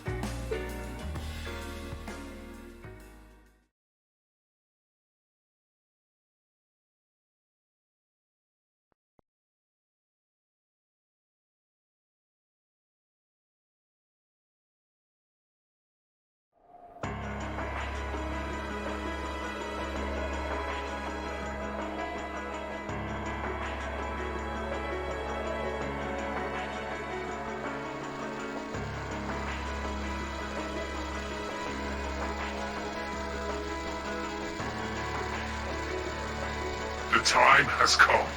First Heimdall, then Crossbell. Now Ruhr shall be the third to witness our conviction. As you wish. We'll hit him so hard, they'll be picking up the pieces for weeks!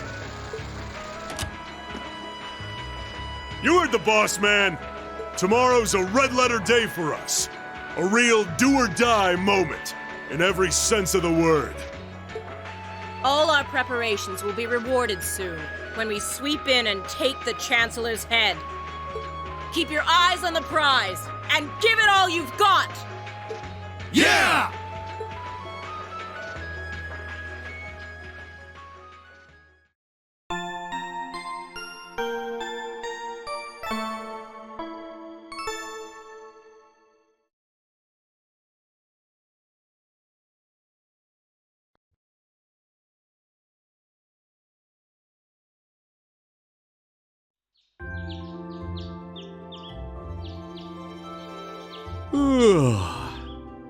So tired.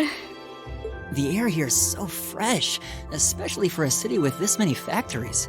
Must be because we're up in the mountains. I'll say, compared to the capital, the air quality is pristine. Well, the capital does have a few 100,000 more people living there.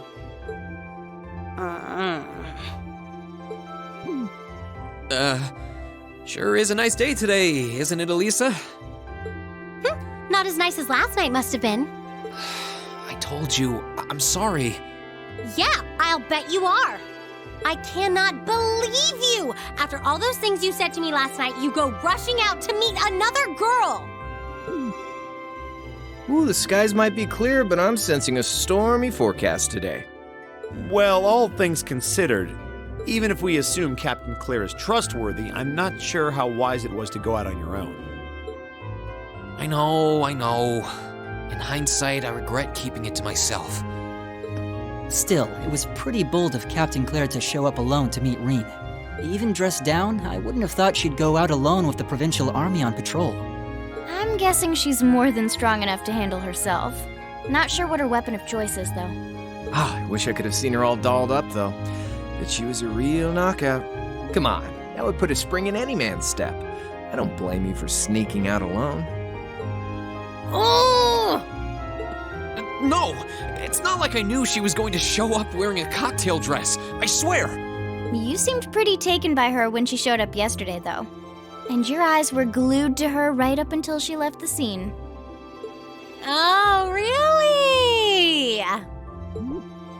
So while we were enjoying a quiet evening, you were out carousing with a beautiful woman, were you? You lucky son of for shame, Reen! We're here representing the Academy on a field study! I swear, you guys are just making things up at this point. But thanks to the information I got from her, we have a pretty good idea what's going on here in Ruhr. And now that we know, we should be able to do something about it. What do you think, Elisa? Yeah, I'm in. So in short, the first factory did something to catch the eye of the railway military police, prompting an inspection. And all the while, the Provincial Army's been here blatantly trying to prevent them from doing that? Let's not forget that the first factory is run by none other than the Noble faction. I know that the divisional directors have been operating without much in the way of executive oversight for years now. But Mother always allowed it. She thought that encouraging competition among the divisions would yield more innovations. I never thought that'd lead to something like this. Seems like the lesser of two evils. By the way, hearing about the first factory made me curious. Do the other divisions have their own political allegiances? Well, to give you a basic idea, this is a bit oversimplified, of course. Divisions are made up of many people, and they all have their own opinions. But the positions of each division's directors are clear as day, though. The first and second factories in particular have had a pretty fierce rivalry going on between them for years. But even still, I wouldn't have expected the first factory to do something flagrant enough to prompt a military inspection. Neither would I. All right, we're gonna do whatever it takes to get to the bottom of this. And when we tie this up all nice and neat for her, even my mother will have to admit she's grateful to us. Sounds like a plan. That's the spirit. Offhand, I'd say this falls under the scope of our field study too. Thanks, everyone. Sounds like we're in for a ride. Anyway, let's take a look at the field study tasks Sharon gave us for today.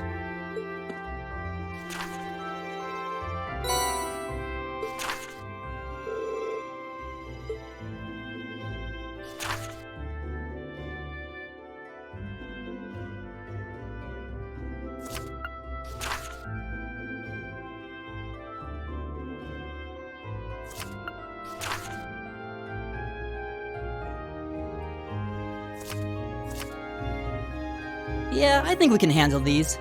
It's still 8 a.m., so we have plenty of time to work our way through the list. And while we're doing that, we can ask the people we meet about how things stand between Reinford's divisions.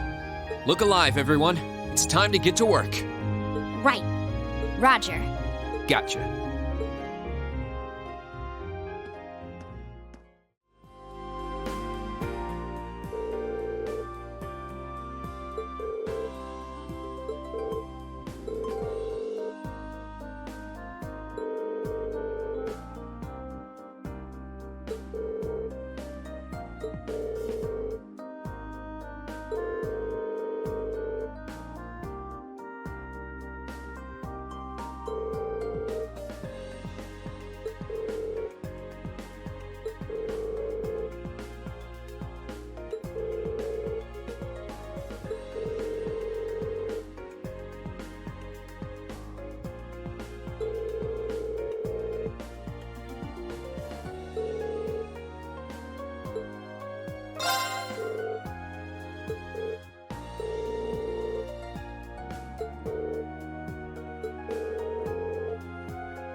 Come on then. Bang, bang, bang! This one's got your name on it. Hope you like it. See? I don't slack off all the time.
Watch out, this is a tough one.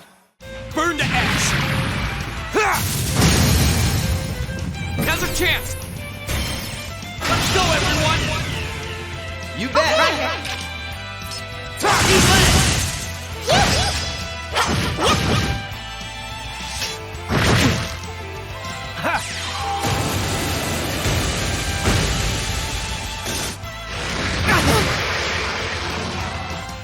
Here we go.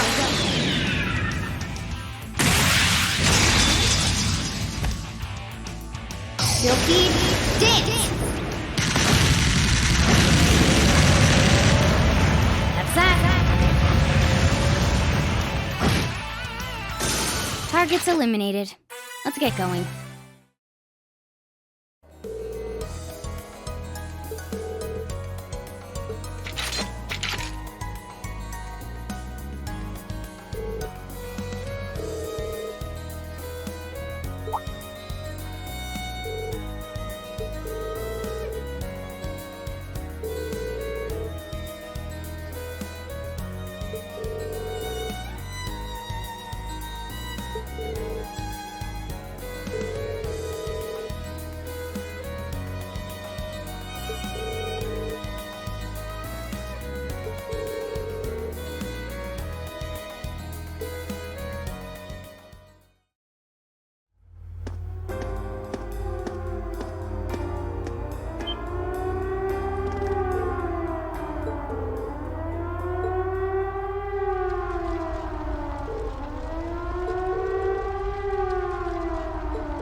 Hostile spotted. Beginning combat. 1, 2. Done.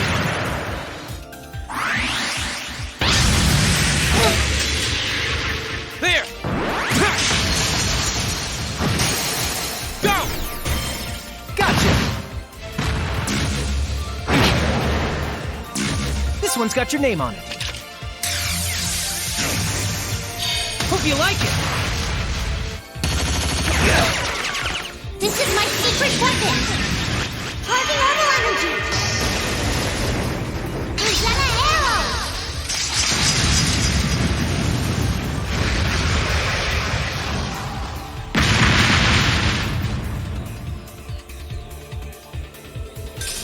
That takes care of them.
Well, to start with, we need to work out exactly what's going on here.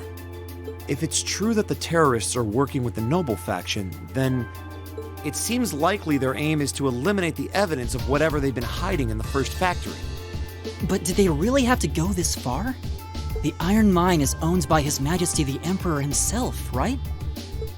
That's right. The province of Nortia is tasked with managing it while Rhineford mines, refines, and processes the iron. And iron is the single most vital natural resource to this nation's continued survival.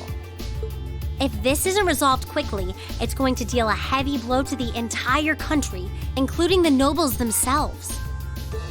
So I guess the question is just whether the noble faction and the terrorists realize that or not. Sounds to me like they're a pretty divided bunch as it is. Yep. The terrorists seem like they're basically all commoners, too. They're only cooperating because they both see the Chancellor as a common enemy. And if that's the case, it seems pretty likely that what they're doing here is related to that somehow. Sounds like someone started the party without me.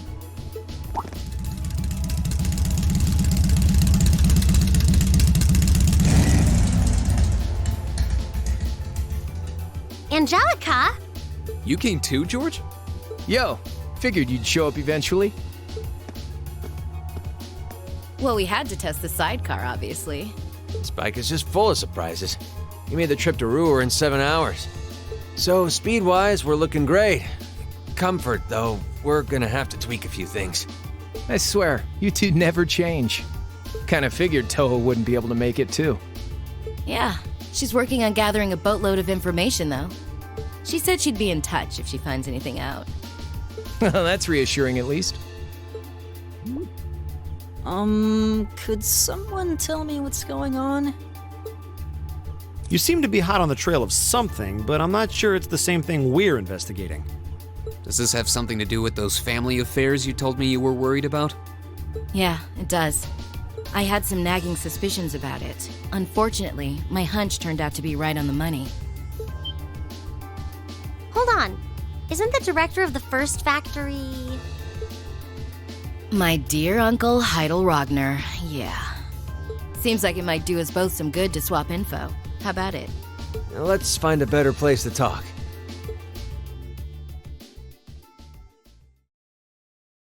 They're dumping iron onto the black market?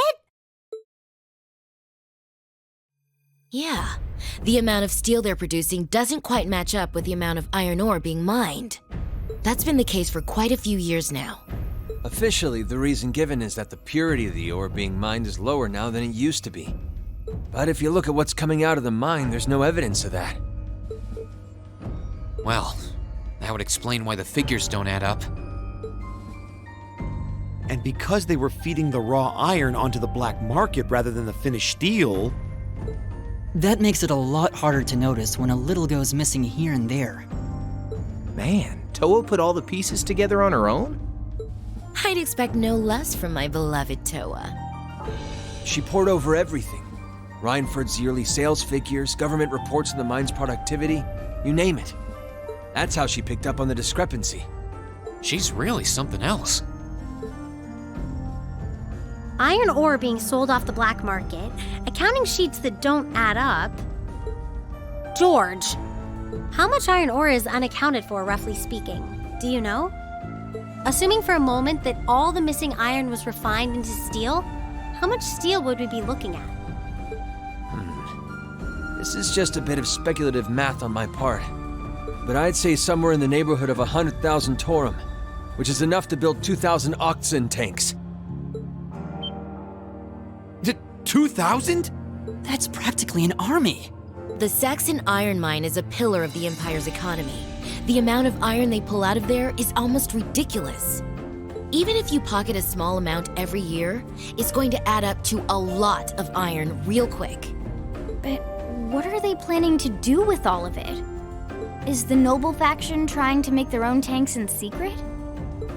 They couldn't even if they wanted to. Only the second factory has the knowledge and equipment to make tanks. And not only does the second factory have close ties with the Imperial Army, it also leans toward the reformist faction. You need all kinds of complicated technology to make even a basic tank. It's not as simple as just grabbing some steel, some blueprints, and some grease and getting to work. So what does that leave them? Selling the iron to another country for profit? I don't know how likely that is. Seems like deals that big would be too easy to trace. Okay, so setting aside the ore itself for a moment, now that you know this, and given what's happening in Ruhr right now, what were the two of you planning on doing? Oh. It's pretty simple. My uncle oversees the first factory, and the provincial army is blockading the mine. There's no way my family isn't involved. On the other side, you've got all the miners just trying to do their jobs who got dragged into this whole mess. I'm a Ragnar. I might not be a great daughter, but there's no way I'm gonna let this go on without putting up a fight. Angie. Whoa, whoa, whoa. You're seriously gonna go talk to your old man about this? Hell no. Like he'd even listen to a word I said. Same goes for the provincial army. I'd just be wasting my breath. That's why I'm planning on sorting out this mess myself. I used to work part-time in the mine. I know the place like the back of my hand. As long as I can find my way inside, I think I can handle the terrorists well enough. I figured you'd say something like that. Honestly, does nothing faze you?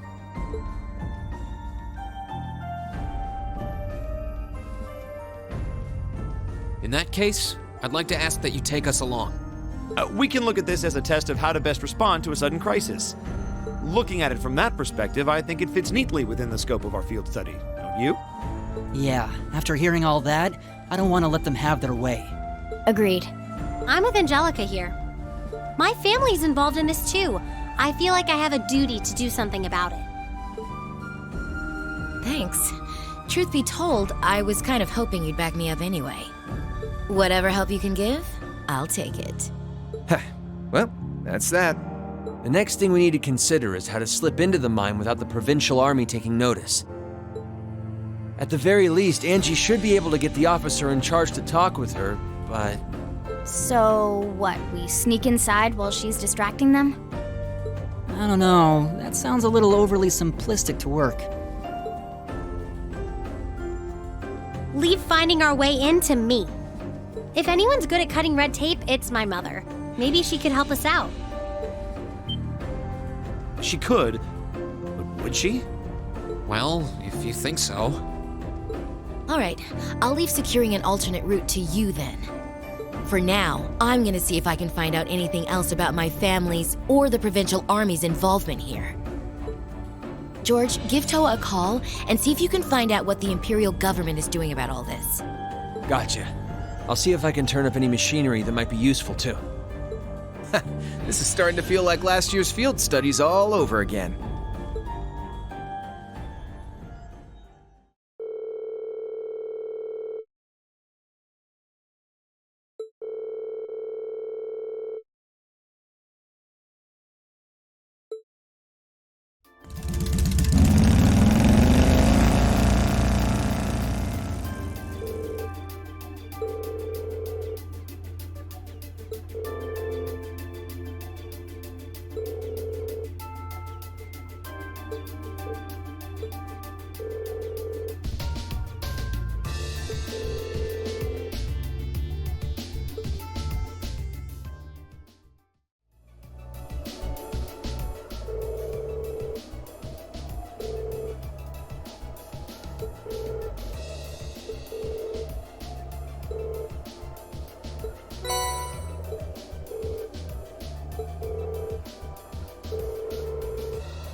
Welcome back, everyone.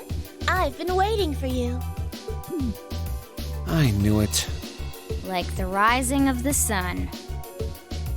I see how it is. You're taking Rhineford's side again, huh? As long as I wear this uniform, I'm simply a humble maid of the Rhineford household. You, the chairman, and Master Gwyn are all deeply important to me. Thanks, I think. Show us in, then. Of course. Please follow me.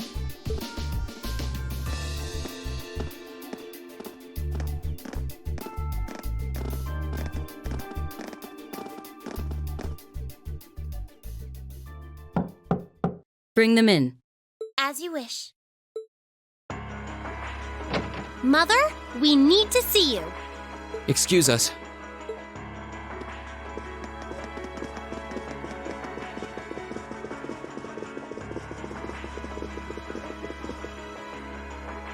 I apologize for canceling our dinner plans last night. But it's looking unlikely I'll be able to join you tonight either. Oh, that's fine. We understand. It's hardly surprising given the current circumstances. I'm not sure what's keeping you so busy, considering you haven't even managed to fulfill one of your most basic duties. My lady. The miners who work at Saxon are employees of this company. With the Provincial Army barricading the mine and refusing to budge, those miners are at the mercy of the terrorists. I assume you've issued a formal objection to Marquis Ragnar? Not on behalf of the company, no. It sounds like Director Heidel Ragnar of the First Factory has requested something be done as a formality, but nothing more. That's it? The First Factory has been dumping huge amounts of ore onto the black market for years now.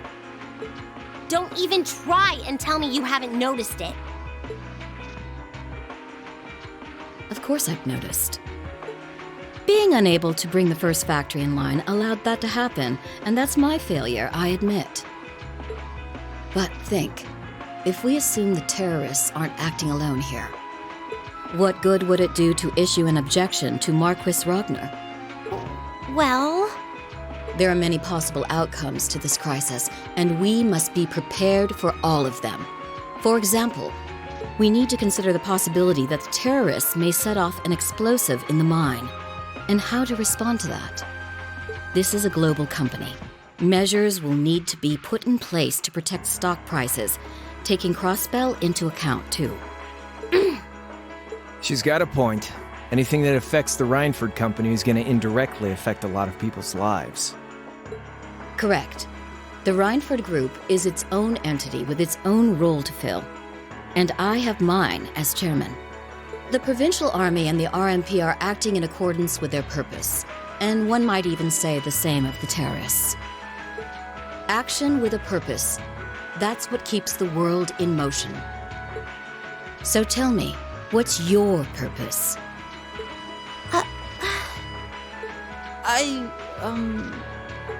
Well... If you get what I'm saying, I suggest you leave. I expect the explosion at the military factory is the extent of the damage the terrorists will cause here. I'll give you several additional tasks. I suggest you work on those for the remainder of the day. And considering the situation here, I think it'd be best if you leave Ruhr tomorrow morning. You have my permission as a sitting director on the Academy's board. But... Yeah, I don't think so. I'm not going to keep making the same mistakes anymore. Oh? All my life, I've turned a blind eye to what was going on right in front of me. I did it when you drove Grandfather out and took his position as chairman. And I did it when Father died and you let work become your life. All along, you've been working to build the company bigger and bigger, and all along, I just looked the other way. But in our field studies at Thor's, I've seen the imbalances and injustices of the world crop up over and over again. But even with that, and all of us, really, have to face that head on. And that's exactly what we've been doing. You asked what our purpose is. After 6 months at the academy, that's my answer. Well said. Agreed. That's why this time, I don't plan on backing down. You need to hear the truth, and I need to be the one to tell you. As your daughter, as your family, and above all, as someone who's watched the Rhineford Company grow ever since I was a little girl. Mother, you're running this company the wrong way. My lady.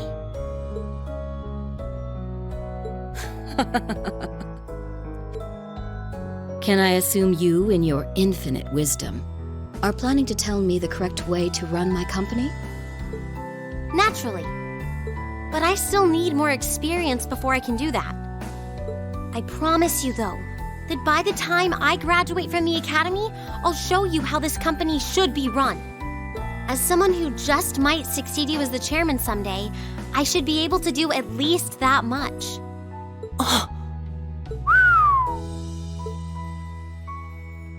It's one thing to make a promise. It's quite another to live up to it.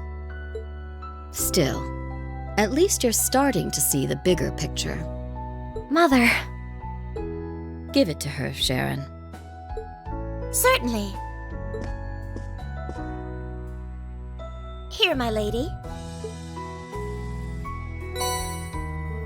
What's this? Some kind of key card? Correct. It opens the door to a passage that connects Ruhr City to the Iron Mine. Wait! There's really a secret passage? The former chairman built it for use in case of an emergency. You'll find the entrance in the underground part of a maintenance room on the upper level of the city. If we use that passage... We should be able to completely avoid having to deal with the provincial army. I'm not going to say thanks. Right now, I just believe this is the best way to press forward. And I'm going to tell you why through actions, not words. Excuse us, Madam Chairman. We've learned a lot during our field studies, and we'll put it all to use to come out on top. You don't need to worry about us.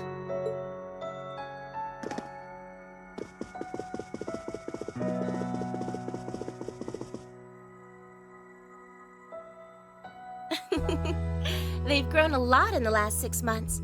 It's been a pleasure to watch them. Surely it wouldn't hurt to acknowledge that Lady Elisa has grown too. She's still got a ways to go.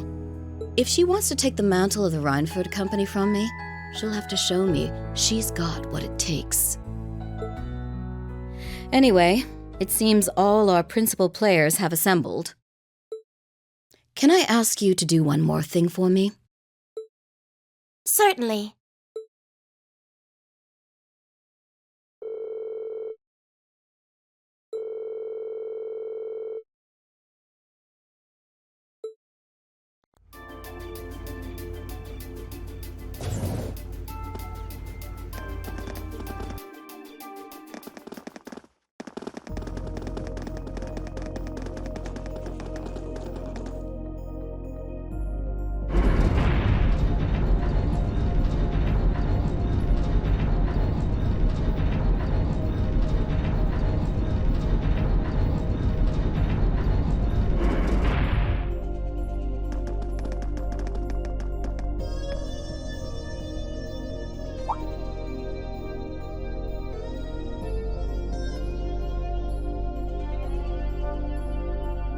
Who would have thought there'd be an underground passage going all the way from Ruhr to the mine?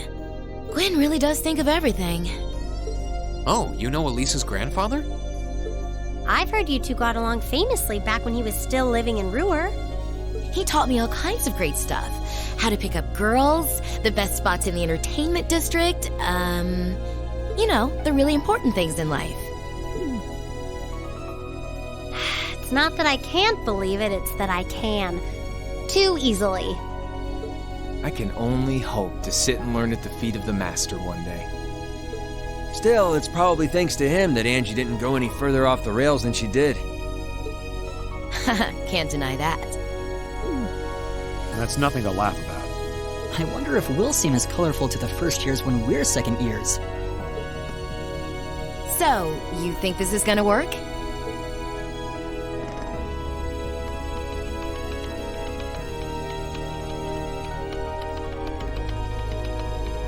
All right, that should do it. What is this thing? An orbital wave antenna? It's currently in development at the Institute of Technology, but I managed to convince them to let me borrow it. It emits directional orbital waves to widen the area where you can transmit and receive signals. That means you'll be able to use your Arcus unit's communication functionality even down here in the mine. That sounds pretty handy. You can do that? Yep, Toa's busy gathering information on what's going on across the Empire right now. And I'll be able to pass that info along to you while overseeing this operation. But if things get too dangerous, I'll give you the order to pull out, so make sure you keep the line open. Got it. It'll be nice to have some support. Well, if George is just a call away, we've got nothing to worry about. Okay, I think it's about time we got going. And thanks again, everyone, for coming along. I've got my Arcus on me, so I should be able to hold my own in battle. Always room for one more with us. Your knowledge of the mind will really be invaluable. I'm looking forward to seeing you clean up with those Taito skills of yours.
Shall we begin? Go!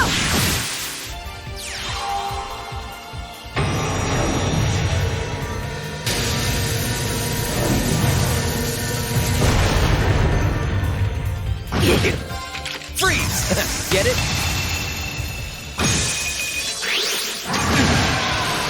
Burn to ash! Ha! Go! I've got you! You okay? Turn to flames! Burn! Now!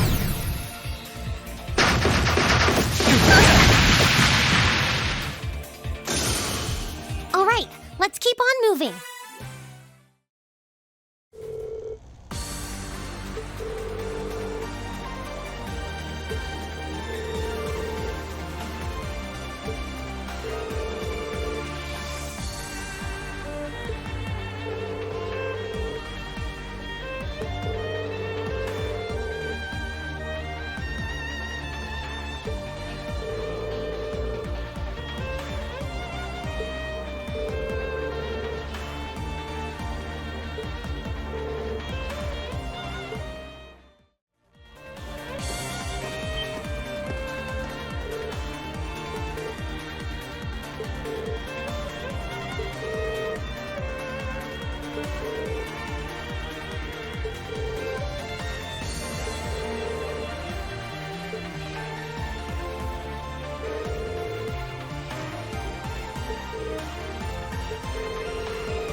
What was that? I heard a rumbling. Was there a cave-in somewhere? Nothing's gonna collapse in here, is it? Phew. Looks like it came from somewhere farther off.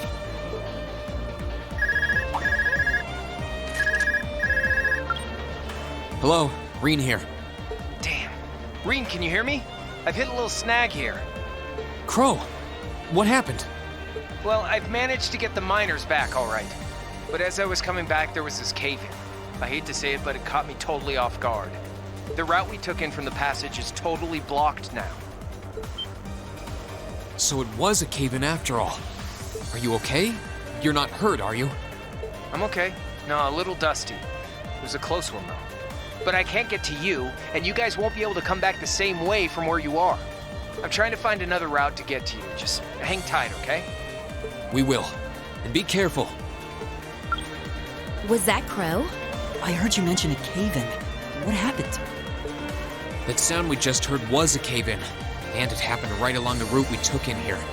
Crow's okay, but he doesn't know if he'll be able to find another way to get to where we are. That's unfortunate. And it means our exit point is cut off too. Looks like there's no turning back now. Let's keep going. I'm with you all the way. We're not leaving until we find those miners. All right. On the other side of that door is the central control room. That's where the other hostages are being held.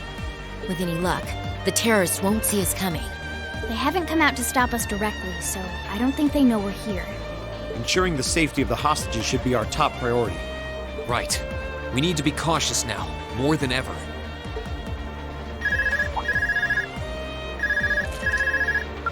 Hello, Reen here. It's me, George. Is it safe to talk now? George! I just got off the line with Toa. She said she wants to talk with you directly, so I'm going to patch your call into your Arcus. The signal quality's not going to be too hot, so just put your Arcus in speaker mode and bear with me for a minute. Understood. And speaker mode on. Are you all okay? President Herschel! Yeah, we're still alive and kicking. Angie! I'm so relieved you're safe. I've been worried sick about all of you, especially when I heard Crow was caught up in that cave-in. If I'd known something like this was going to happen, I would have come to Ruhr myself. It's all right. I'm glad you got in touch with us. We really appreciate everything you're doing. Anyway, it sounds like Crow's fine, so you don't have to worry about it. Really? Thank goodness. Oh, right. I called you because I just turned up some new info. It sounds like His Majesty the Emperor has given the Railway Military Police official clearance to investigate the mine. They had to take it all the way to the top? Yep, and there's no way the Provincial Army can bluster their way past that. I bet the Railway Military Police will be busting in any moment now. Well, that's some good news at least. But even so, we need to press our advantage and keep heading deeper into the mine. This is our chance. We can use the confusion the RMP will cause to rescue the hostages. But even if they do step in, I can see the Provincial Army still trying to get in their way. Yeah, so the sooner we act, the better chance we have of getting to those miners and getting them out safely. Okay, but be careful, everyone. And if you feel like it's too dangerous, you get out of there quick, okay? Don't try to do anything too reckless. That goes double for you two, Reen and Angie. Me? Reckless? Looks like she's got our number. Don't worry. I promise we'll come back in one piece. Okay, you promised. I'll be waiting for you back at the academy. So, I'm gonna pass you back to George now. Well, that's about how things stand right now. Got my fingers crossed that Adios is looking after you. Good luck, guys. Roger. Just leave it to us. I'm kind of left with the impression we just got a pep talk. Yeah. Though, we wouldn't have made it this far without Crow, George, and Toa. It all comes down to this. Let's make them proud. Right. I'm ready to finish this in style.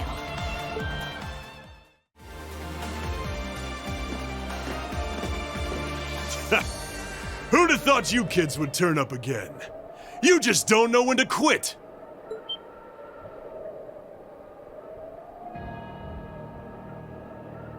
You're V, aren't you? So he was waiting for us. So you're those terrorists, huh? Seems like you've known we were here for quite a while now. Oh, But we weren't really counting on the Provincial Army's blockade to hold up. If the RMP manages to get through, we're ready to lay them out. In fact, I was counting on it. But me and my crew will be more than enough to bury you here. We'll see about that. Don't underestimate him. He's even stronger than he looks. We were able to beat him back at Guerrilla Fortress because Instructor Neidhart was with us. But if he hadn't been there... Now I remember. Are you a survivor of the Arngarm Jaeger Corps? Surprised you heard of it, Sylphide. It was long gone by the time you started making a name for yourself. I heard about it from the boss. He mentioned he'd faced you guys on the battlefield a few times. Said you were worthy opponents. I'm honored that the Jaeger King himself would tip his hat to us. It's a little late, but you've got my condolences. He was one hell of a man. Thanks. What are you guys trying to do here?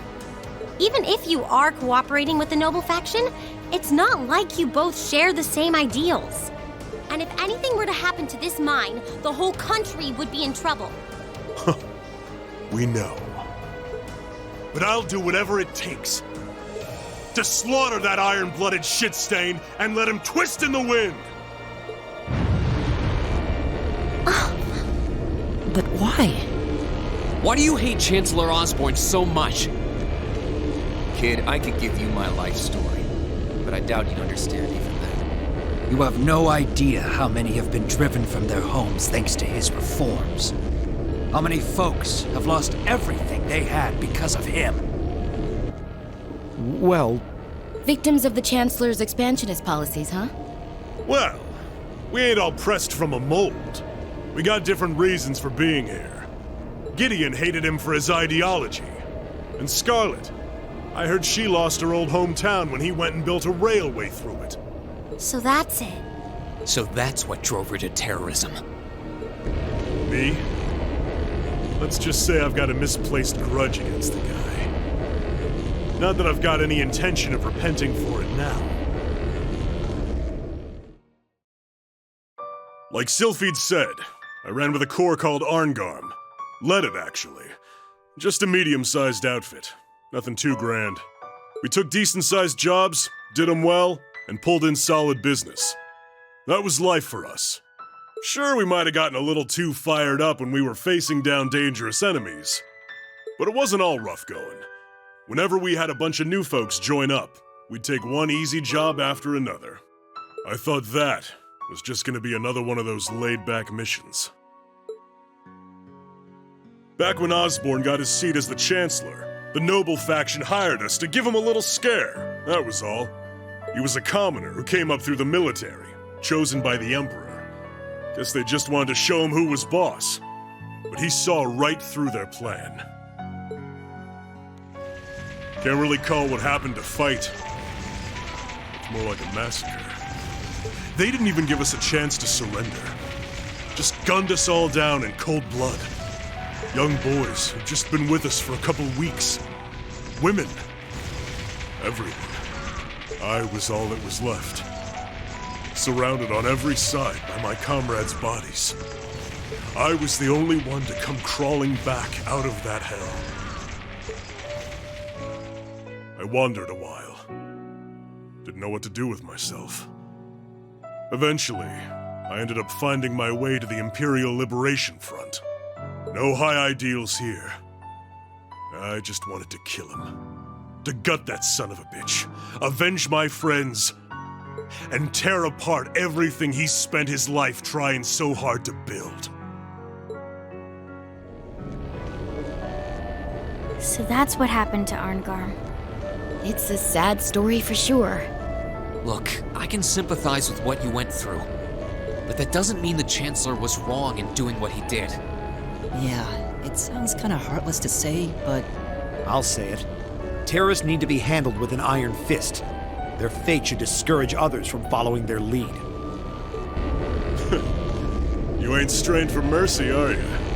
Can't deny what you're saying, though. But this ain't about who's right and wrong. Maybe it never was. That bastard loves to fuel the flames of progress. One way or another, we've all been burned. What's left for sad sacks like us? I'll tell you what. We'll fan our own flames. Make them so big and so wild, they'll burn up even blood and iron.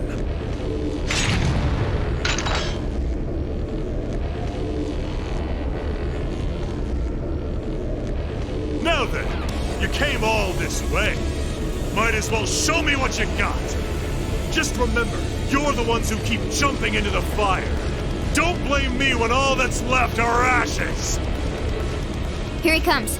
Everyone, brace yourselves. We're counting on you, Angelica. Sure thing. Let's do this.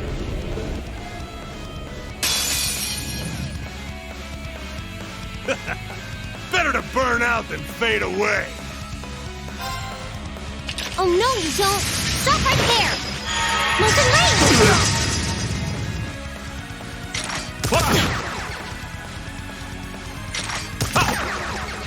Second form, damn!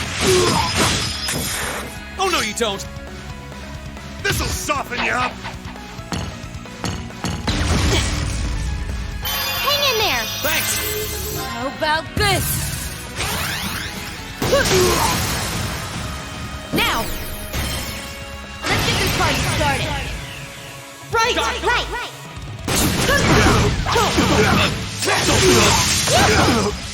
Not bad! Looks like I don't have to hold back. I'm gonna blow you to smithereens!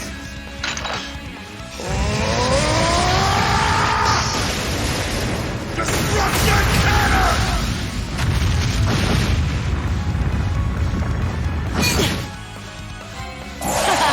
I'm not holding back this time. It's time! Dragon Kick!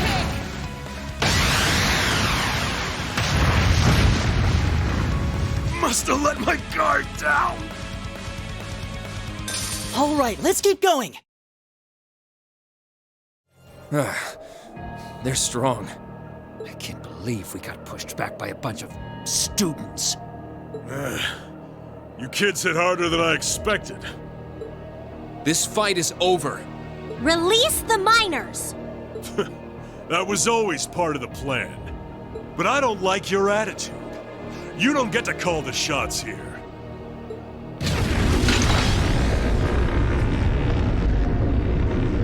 What? No way! How are they still standing? That's one mean vibe I'm getting from him. Even among Jaegers, only the strongest warriors give off an aura like that. Do not despair, comrade. This simply goes to show how much they've grown since our first meeting.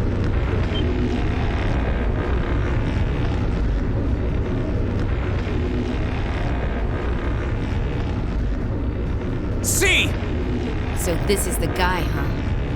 This is the first time I've actually seen him. Comrade S has already boarded the airship. I shall buy you the time to join her.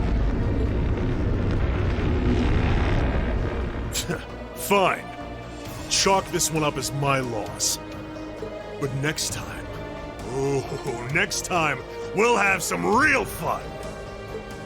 Sorry, Comrade C. We'll wait up for you.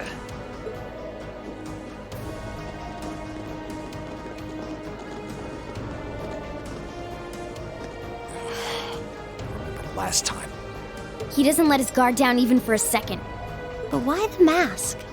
Who are you, anyway?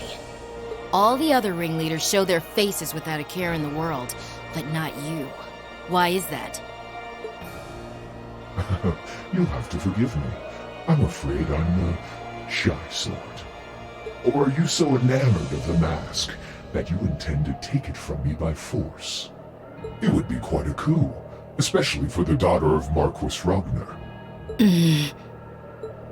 Don't let your focus waver. If we want to walk away from this, we can't let up, even for a moment. I wasn't planning on letting up. There's no way he can take all of us at once. Agreed. Even Instructor Sarah couldn't pull off a feat like that. The odds do seem stacked against me. So I hope you'll permit me to even them ever so slightly. What?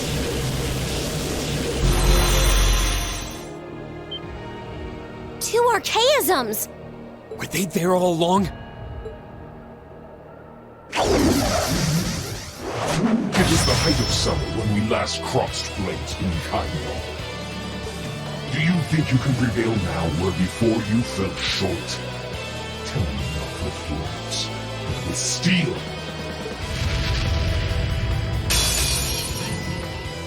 Show me your strength, your will. Second form, Gale! How about this? Huh?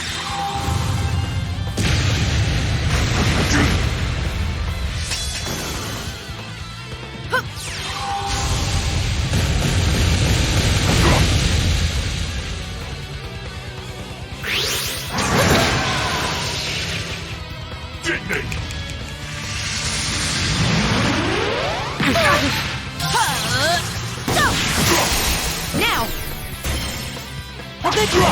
Oh no, you don't! Chiming darkness! Nocturne bell! A respectable effort, but you'll have to do better than that. Social process of demise! Deadly! Cross!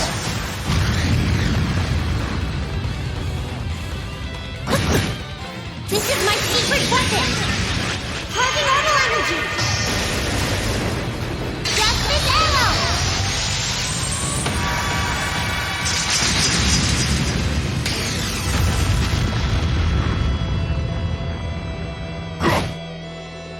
Perhaps I underestimated you. All right, let's keep on moving. Most impressive. How do you like that? Just paying back what we owe from the summer festival. Now hurry up and release the miners. The miners are being held in the area above us. They've been bound, but their lives are in no danger. Are you telling the truth? That does match what the other guy said. Well then, with that cleared up, let's talk about you, shall we? I hope you're not thinking you're just gonna walk out of here after everything you've done. I'm afraid that's exactly what I'm thinking.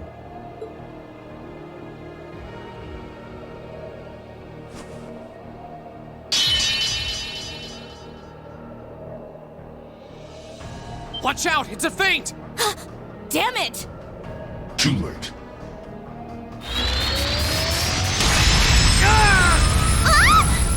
How does help us? Don't freak out. It's just to disorient us. Shit! Flash grenades! Where did he go?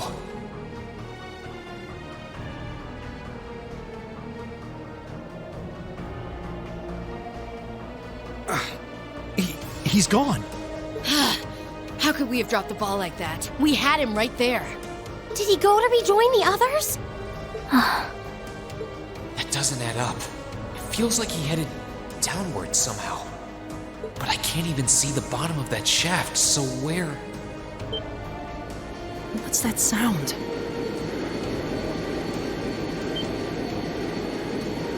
That's the airship we saw at Guerrilla Fortress. Looks like Reinford's high-speed RF-26 model. So the Liberation Front has expensive taste in airships. What is going on here? It's the terrorists. Take aim and fire. Yes, ma'am!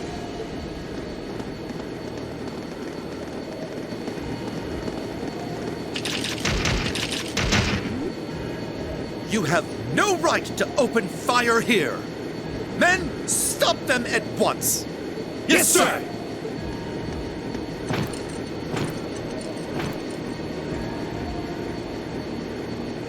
What do you think you're doing? My, what a pathetic spectacle. And the Chancellor has sent his loyal lapdog to bark us up a tree too. Go on and scurry back to your master, Icy Maiden, and tell him this. Our preparations are complete. Next time you strike, he shall be the one with crosshairs.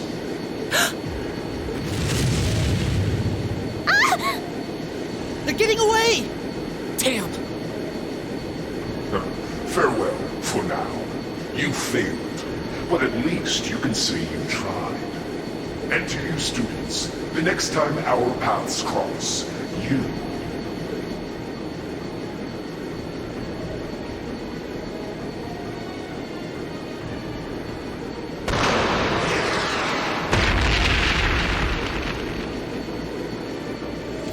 Huh? What was that? It couldn't be. Oh!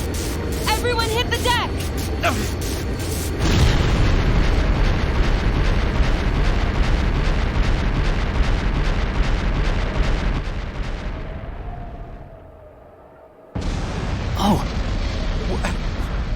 What the hell? What just happened? Did it self-destruct? I can't see it. They don't seem the type for wanton self-sacrifice. Did one of the RMP's bullets find its mark? I don't know what caused it, but by the looks of that explosion, I'm guessing we won't find any survivors in the wreckage.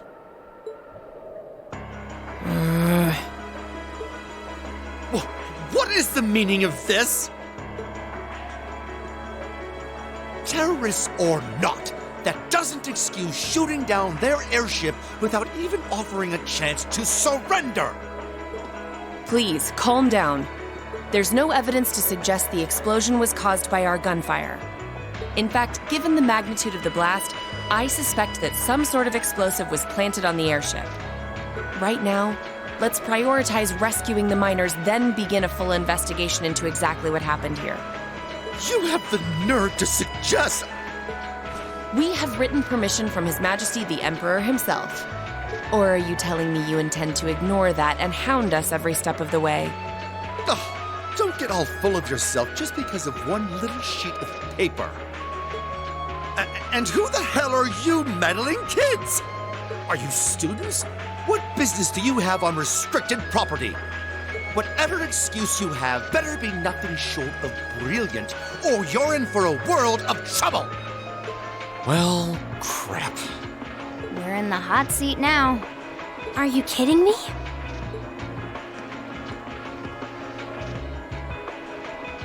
Listen, you're misunderstanding something.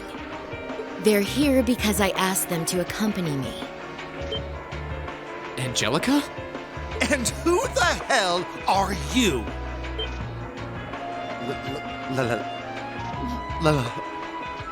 Lady Angelica? Hey, it's Lady Angelica. I heard she was back, but this isn't really the place you expect to meet a Marquis's daughter. Ha! Long time no see, guys. Oh, I see a couple of faces I recognize under those fancy helmets. Maybe I should have tried the front entrance first, after all. It would have given me an easy chance to ask some of the pressing questions I've got about this whole affair. Like, you know, why you let terrorists have the run of the place while barring entry to law enforcement officials, maybe? Uh-oh. This isn't looking good. Remain calm! We were acting under the direct orders of the Marquis himself. He expressly commanded us not to let these insolent fools trespass in his territory. Oh? Well, the Marquis must be quite the sly businessman. To acquire ownership of a mine I wasn't aware we were selling. What? I recognize that voice. How could he be...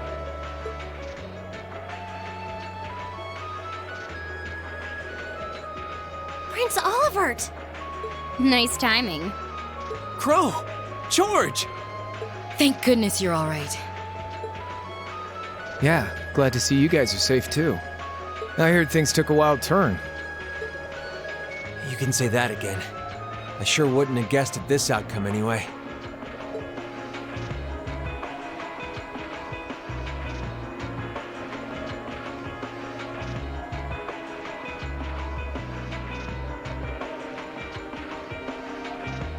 So that's the last of the terrorist airships accounted for, then? All that we know of, at any rate. We'll need a more detailed examination of the wreckage to say for sure.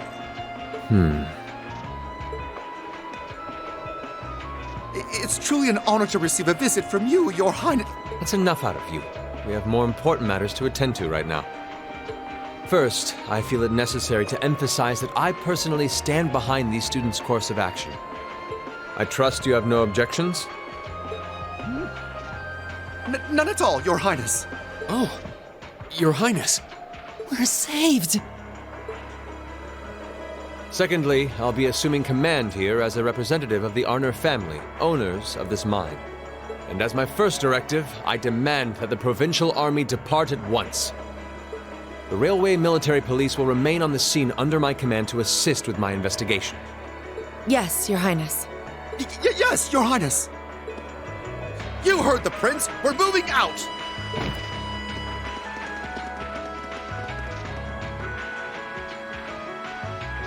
After all the peril, the situation was resolved with surprising speed. The Railway Military Police fulfilled their duties under the command of Prince Olivert.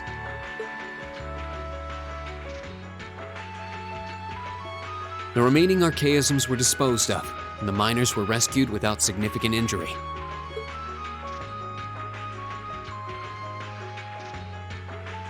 But the implications of what had just happened were profound, and the news was likely already beginning to spread.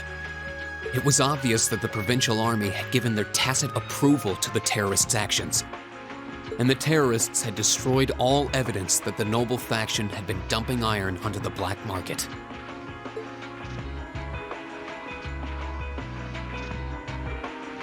But even lacking concrete evidence, their guilt seemed clear. And Prince Olivert declared he'd be conducting a thorough investigation with the full support of Chairman Irina.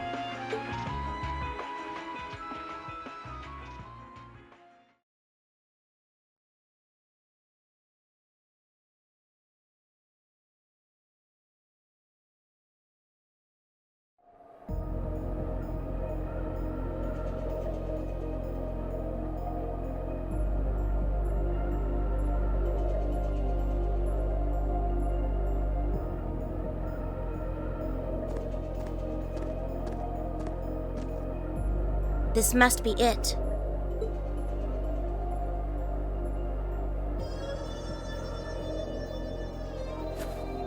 No maker's trademark. No proprietary parts I could use to identify it. Not that I expected to find any. From all appearances, it seems to be a long-range anti-material sniper rifle. I see. At least it wasn't a Rhineford model.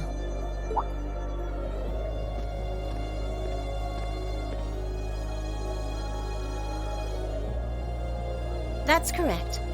I suspect this is yet another of that workshop's products.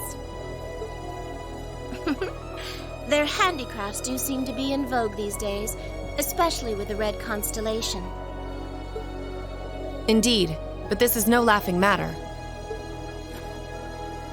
And while I have you here, Miss Kruger, I've been hoping for the opportunity to have a little chat with you for quite some time now. Exactly how much involvement does your employer have in all of this?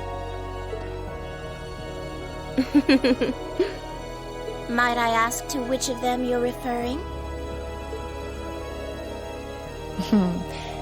Let's go with both of them. My apologies. It seems we didn't clear this area as thoroughly as I thought.